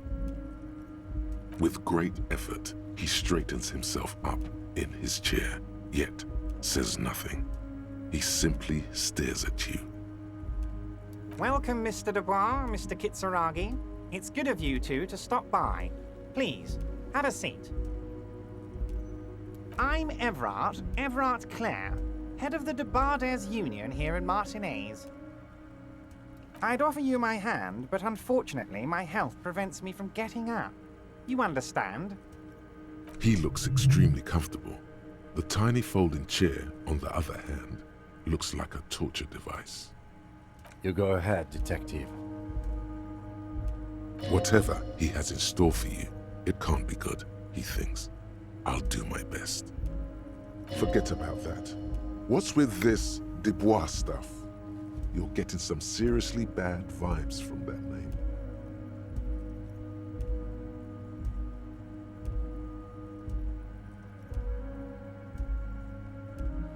Please, Mr. Dubois, let us converse in a civilized manner, as equals.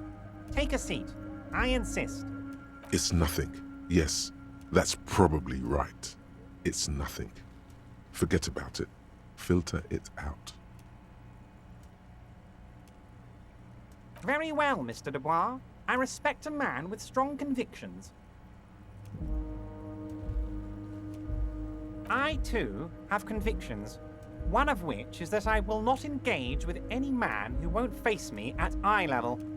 Should you find yourself more amenable in the future, I'd gladly resume our conversation. But until then, I'm afraid I must ask you to leave. You're no Titan of Elysium, buddy. He's got you in a fork. Sit down or leave.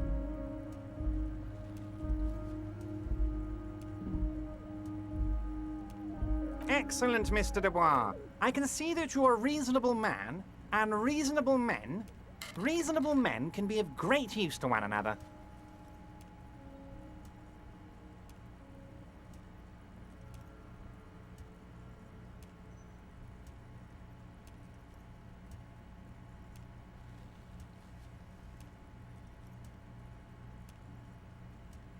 So tell me, how can the head of the Debarders Union help a representative of the Revachol Citizens Militia today? The chair you're sitting on has got to be the most uncomfortable chair in the world. It's violating your backside. Oh, by the way, I heard you got a rather rude reception from a certain Lawrence Gart. Some people have no manners, it pains me to say. This should take care of that nonsense. It should be sufficient to cover your expenses for a few days and patch over your differences with a cafeteria manager. Go ahead, take it. Wow, that's 25 real. That's good money. You need it.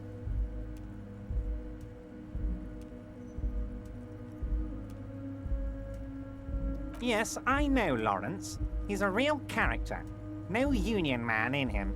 A real piece of work, that boy is. With a grin, he points to the checker game. It's like you're on a game show. At least don't thank him for it.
Okay.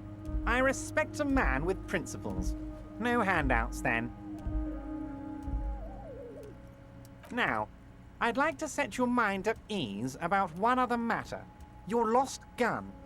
Let me assure you, Union people are on it as we speak. I've got my best hounds looking for that lost gun. His slug-like lips move, but all you hear is an echo. Lost gun, lost gun, lost gun. The world is swallowed by a black hole of fear. Only 2 words escape its gravitational pull. Lost and gun. When he said, "Don't worry," he actually meant, be very worried.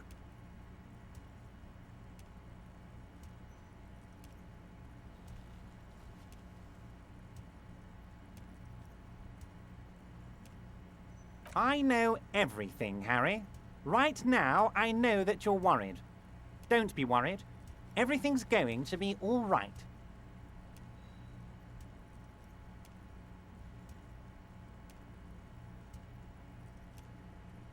Harry Dubois. It's not like you left it loaded. You didn't lose a loaded gun. Local children aren't out there playing with it right now, pointing it into their own mouths. It's in a safe place. I just know it. I have a feeling everything's going to be all right.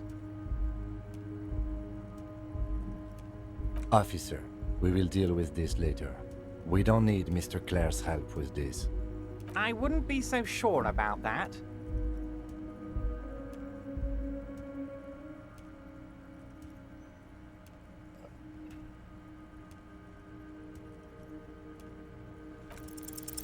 God, you're sweating. Your knee is jerking. You're about to cry, aren't you? You're about to cry because you lost your gun, and those children are gonna shoot themselves with it. Mr. Dubois, you don't look so good. What is this, Mr. Dubois? He keeps repeating. What is he trying to pull here? You need to cool the fuck down. Chill. Mr. Dubois! Mr. Dubois! Harry!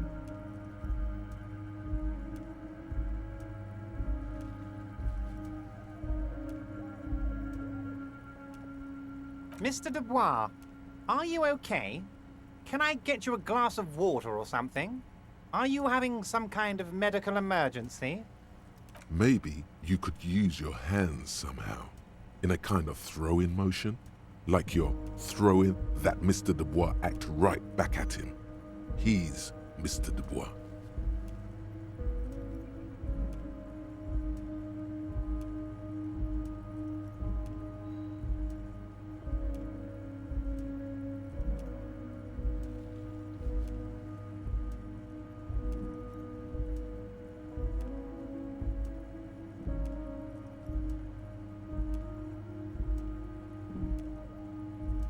Don't be dramatic. I can see your condition isn't terminal. What an odd demonstration of... you got me, Harry. I don't even know what. As entertaining as it was, I'm afraid we're wasting our time. And I'm an extremely busy man, as I'm sure you are too. Okay, enough. We are here to ask you some questions pertaining to a murder investigation.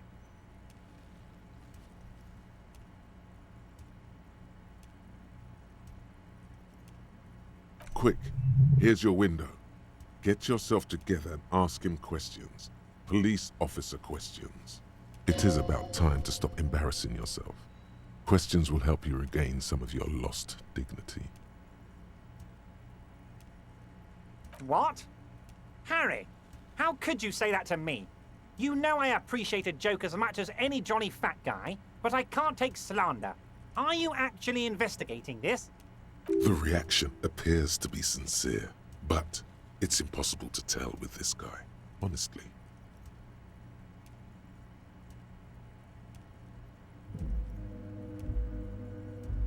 Harry, you wound me, Harry, in the heart. But I trust you to put this to bed. Do what you must, and let's change the subject, shall we? He's hiding his real reaction beneath courtesy. Thank you for your understanding. We will continue to do what we must. You too, Lieutenant. You know, I like you, but you never were my favorite. I'm a Harry guy. I'm Team Harry. None taken. Did we have anything else to do here, Harry?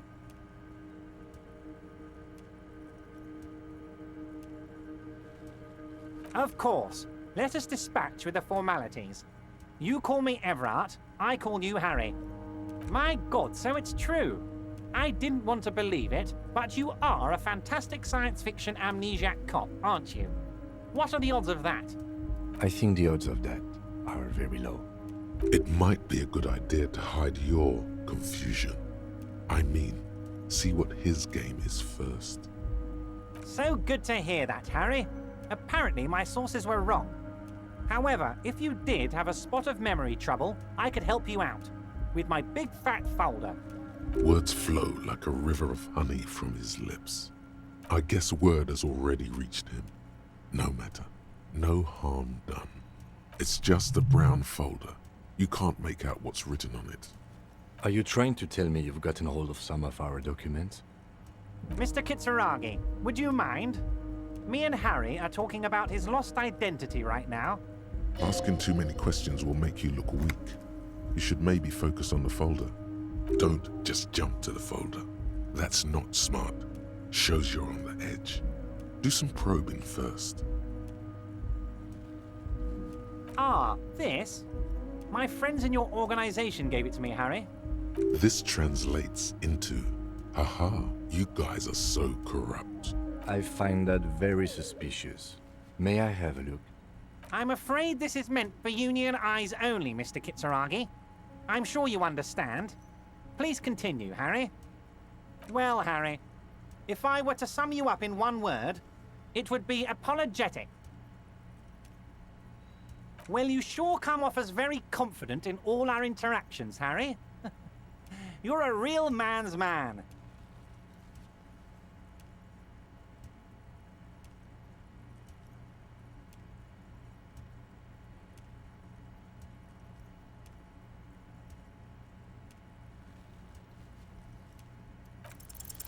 As you look at the folder, Evrart covers it with his hand and pets it. He's hiding it from you because it's not a real RCM folder. It's just another one of those brown folders you saw in the file cabinet. Okay, Harry, you got me. This is from the Census Bureau, not the RCM. Those Census Bureau people are absolutely corrupt. You should do something about them. He got the name from the Census Bureau, and everything else from your actions here in Martinez. Yes, Mr. Kitsuragi from the Census Bureau. Like I said, now I'm actually a very busy man. So is there anything else I can do for you, Harry? I wonder what he would do if you didn't act like a total jackass. That means he doesn't really know anything about you. I'm like talking to this character and he like is like it's like he got your name from this place and everything else he knows about you is just from your actions. It's like, oh, so I guess if your actions were different, maybe he has different dialogue here. I'm meaning like I'm meeting like one of the main characters for the first time. A pity. The mystery of you will have to remain a mystery for the time being.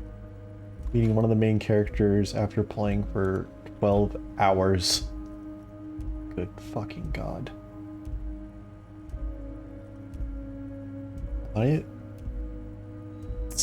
Sometimes you have to think about these things.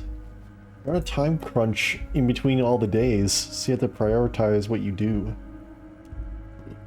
Like, you can't just go around talking willy-nilly. Although that is what I try to do most of the time.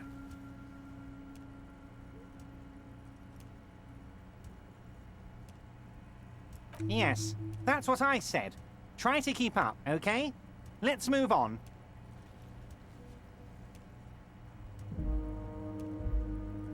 Oh, that's very nice. I haven't gotten around to her yet.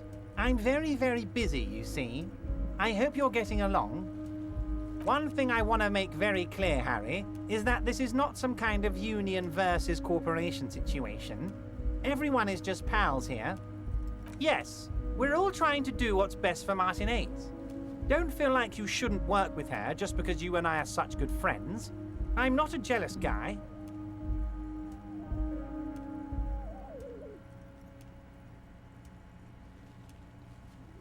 What do you mean, Harry? Nothing. I let him go.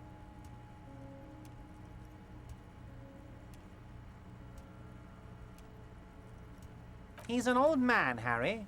I wanted him to spend more time with his family. God knows how long he's got left. Harry! I have little people in my organization. I would never call someone a midget. What is this? Honestly, I'm beginning to think you're a midget, Harry. I'm only kidding, Harry. You're not a midget. No one is. We're pals. Vanished? Harry, the woman left her casserole in the oven and couldn't make it here in time for the voting. Oh, did I leave my casserole on? Better go home and check. The election can wait. When she got back, the whole thing was over. Wait, there was no mention of a casserole from Joyce. Harry, Harry, Harry. Do not fixate on this little matter. Maybe it was a rabbit stew, or a hairdryer, or an iron. The point is, her heart wasn't in it. Mine was.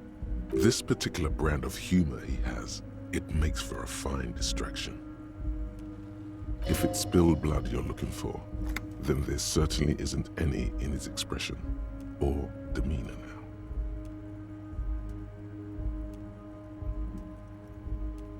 Yes, yes. Low balling, of course. This isn't a casino, Harry. Real people, real livelihoods are at stake here. But everything's a casino for those rich types. His expression makes it clear. This is childish and irresponsible behavior.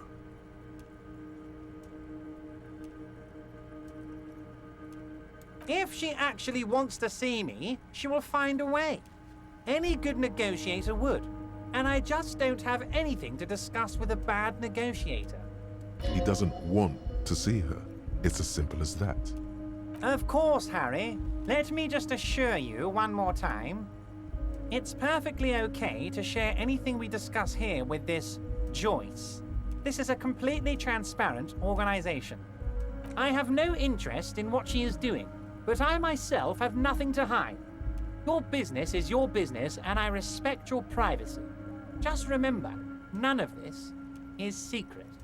Tell her about all of it. My brother's picture, my singing swordfish clock. Tell her how overweight I am and how I'm helping you find your lost gun. Tell her about everything. Evrart doesn't mind. It is rather interesting to tell people things about each other, isn't it? It was nice telling him about her right now. My dear Harry, there are literally millions of containers in this harbor. I couldn't possibly remember what's in all of them. Harry, you smooth-talking son of a bitch. Time is a precious resource, and I don't have enough of it to count containers with you. Smooth talking. Maybe that's the way to go about opening the container. You should at least try convincing it.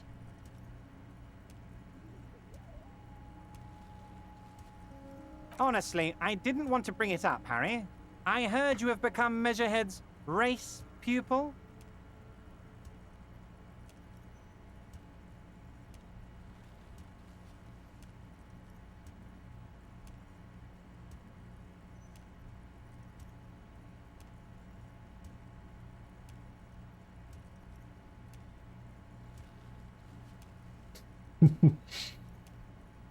Personally, I'm not big on the whole race thing, but that's okay. It's all right to be a massive racist, Harry. Let me assure you, I'm very glad you're comfortable sharing this with me. I run a big and quirky organization. Everyone is welcome. Birds of all feathers. Anyway, I assure you, I am a very well-informed man. Information reaches me before I even get the chance to request it. Yes, your lost gun. My best men are on it. They're turning every stone, searching every playground, asking kids, grandmas, everyone. Your gun will be found, Harry. Let me assure you of that. It's just a matter of time and effort. The only way to find it seems to be working with him. He might even be holding your gun hostage.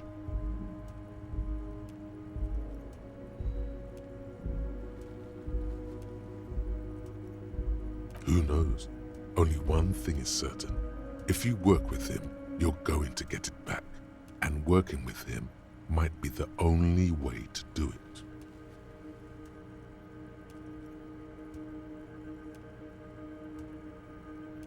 Harry! I was only trying to be tactful. A lost gun is a dangerous thing. I can't have it around in my neighborhood. Kids could be playing gun roulette with it as we speak. Teenage gangs could be arming themselves. Get a hold of yourself, Harry. I assure you, we are working on locating the missing sidearm as well. The lieutenant is concerned about the lost gun and feels that the fact you haven't prioritized looking for it is unfortunate, if inevitable, and doesn't put the RCM in a good light. Damn. Excellent, Mr. Kitsuragi. That's excellent news. Looks like we have a friendly gun-finding competition on our hands. I don't know what that means, Harry. Shady brew? There are so many moving parts in my operation, I can't keep track of them all. You know what? Don't even tell me. Whatever it is, do it. Surprise me. Just one thing. If you can, make it even shadier. He sincerely has no idea what you were talking about. And he doesn't care either. Oh, of course. That's your main thing here. That's why you're in Martinez. I know everything that goes on around here, and I would love to help, like I'm helping you with your lost gun. I mean, it's no secret that the lynching is connected to the strike. So much to talk about. Honestly, it's been weighing on me so heavily. I understand you need to interview me. But there's a thing that's been keeping me up at night. I want to talk about the hanging. I mean, if we could just calmly talk, exchange information, we could blow this thing wide open. Yes, that sounds good. Let's do that. But I can't think straight with this thing weighing on me. You're police officers, aren't you? I have a crazy idea. You guys are basically door-opening machines, incredibly talented at opening doors. I'm not sure I understand. If you're asking us to break down someone's door, it's not going to happen. Come now. I just need you to go open a little door for me and leave it unlocked. A simple thing. Absolutely nothing shady about it. An excellent opportunity presents itself, sire. You could win the trust of the arch-liar, pretend to play into his hand. Then, should you wish, bend his efforts towards your own.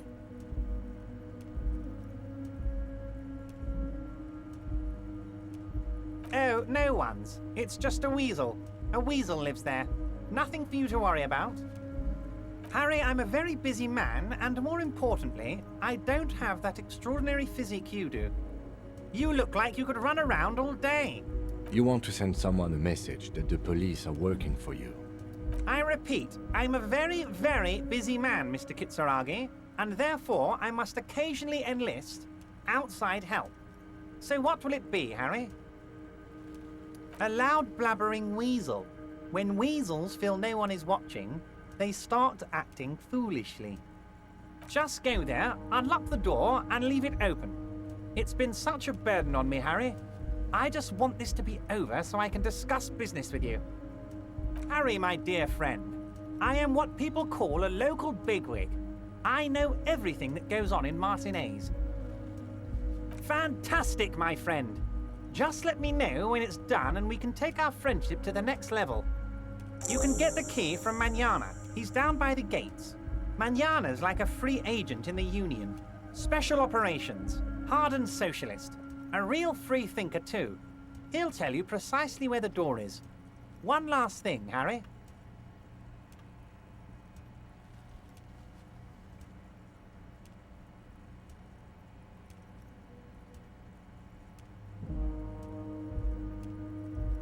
Just open the door. You don't need to go in or anything.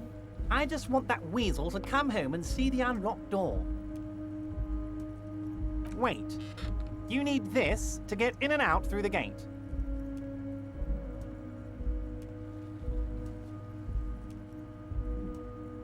Here, you're one of us now. A real red and white Union man. Take care, Harry.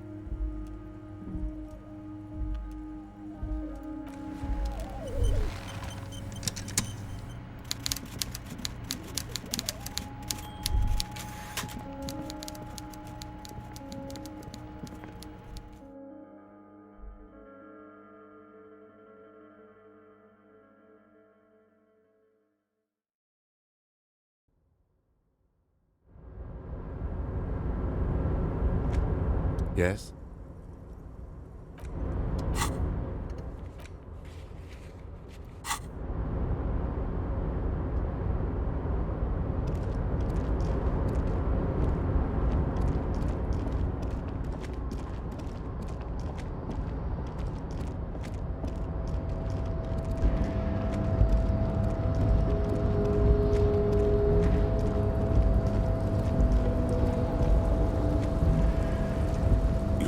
Before the cargo container. Its draw has not lessened since you were last here. If anything, it seems to have grown slightly.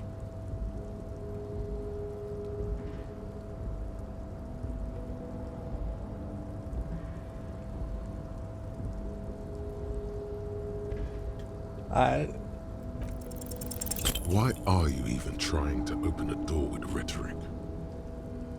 Because what wasn't an option? Oh my god. Now is not the time to get philosophical, detective. You can do that after hours.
Promising race pupil returns.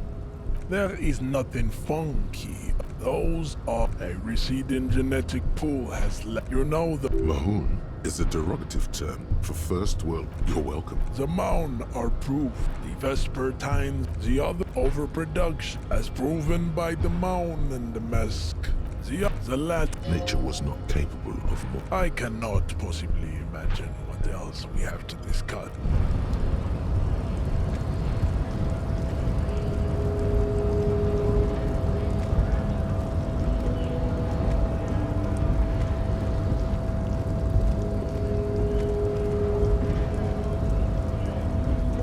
So, how'd you like our harbor? You've been in there, he means. Talked to the boss man too, probably. It's but a rest area on the path leading across open plains. Right, you talk to the boss, eye to eye, like men of the plain. If you have any more questions, I'm set to talk. The mercenary, eh? Who could have killed him? That's indeed the question. Why even do such a thing? What a thought! Why would noble workers resort to such a thing? Unless they were pushed, of course. Your dead guy was an enemy combatant. He was an agent of the opposition, attempting to undermine our honorable efforts. I ain't the murdering type, but that's just me. Large organizations like our union have all sorts of men, with all sorts of skills. He's not lying about not doing it himself. Understood. This has been of limited use. Still, thank you. No problem. I wish the best to you in your search. Sure, I'm glad it's not my search. A key, huh? What door is this key supposed to open? Of course, I got you. You don't know anything. I got that key right here. And let me tell you, it's mighty good of you to help us out during the strike. Working class solidarity, as they say.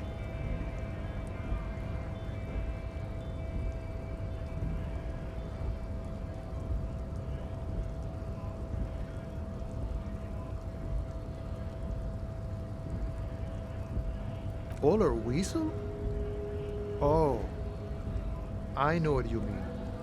I'm pretty sure he's actually Occidental, though. So you're gonna be committing fratricide, my racist friend. What you're looking for is a basement door behind the greenhouse. That's behind the Wailing in Rags. That's all I know. Our organization is what you call compartmentalized. Means we keep out of each other's business. Okay, but where did you get the key from? The janitor gave it to me. Nice fella. We talked about life and things that really, truly matter. None of this mess we're in. This jiving and juggling. What's it for? To feed our children, I guess. I'm more of a philosophical dock worker. I like to talk about the big picture stuff. Who I am, who you are, what we are fighting for. He means he's not going to tell you, cause he doesn't know. But he will shoot his mouth off with you now that you're working for Evrart. Who he is, and what they're fighting for. This is interesting. We're negotiating our share. Aye.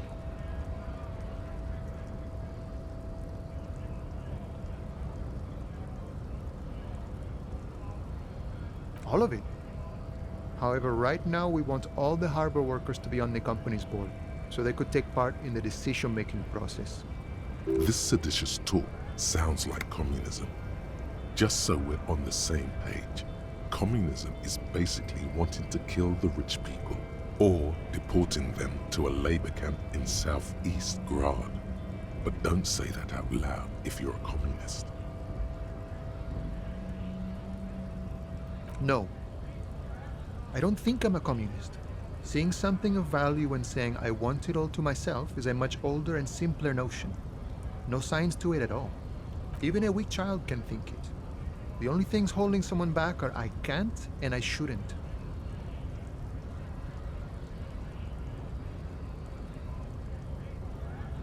I have nothing against communists. They are honorable boyaderos. And they have good analysis. But my own code serves me well.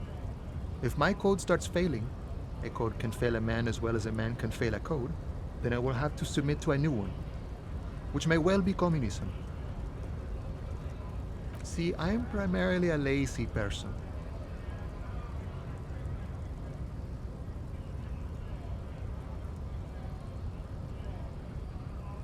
I think it's best you make up your own mind now that you've met him. In my eyes, he is a capable organizer and a decent businessman. I guess you kind of get to be the village chief. He oversees the harbor, makes deals with the owners or other relevant parties, watches out for his own. By that, you mean corruption? By heavens, why would he not be corrupt? We live in a harsh and disordered world, see? And in this world, the old man is corrupt for our benefit, and we know it. Appreciate it even. He is, personally, not too lavish. He is reasonably lavish, sure. That's his prerogative. It's not like you want a saintly demeanor on a corrupt motherfucker. That would be a manipulative illusion. Besides, there are no non-corrupt systems in the world anyway, and moralism is the most corrupt of them all. This man has political theory, and it has not failed him today. Sure, I've had the necessary free time. Fortunately, there's always time. The look in his brown eyes conjures up an understanding. For him, having command of his time is the most important thing. It all comes together now. The way he speaks about scabs, his general attitude. He's a follower of a 500-year-old Franco-Nigerian Boyadero code, itself an appropriation of Vespertine cool. That of a noble peasant or a traveling herdsman. True to yourself, independent in your actions, loyal to your friends. No. No. The man sits on the railing, his hands reaching far and wide, yet it feels as if he could effortlessly go even wider, if need be. An endless torrent of time.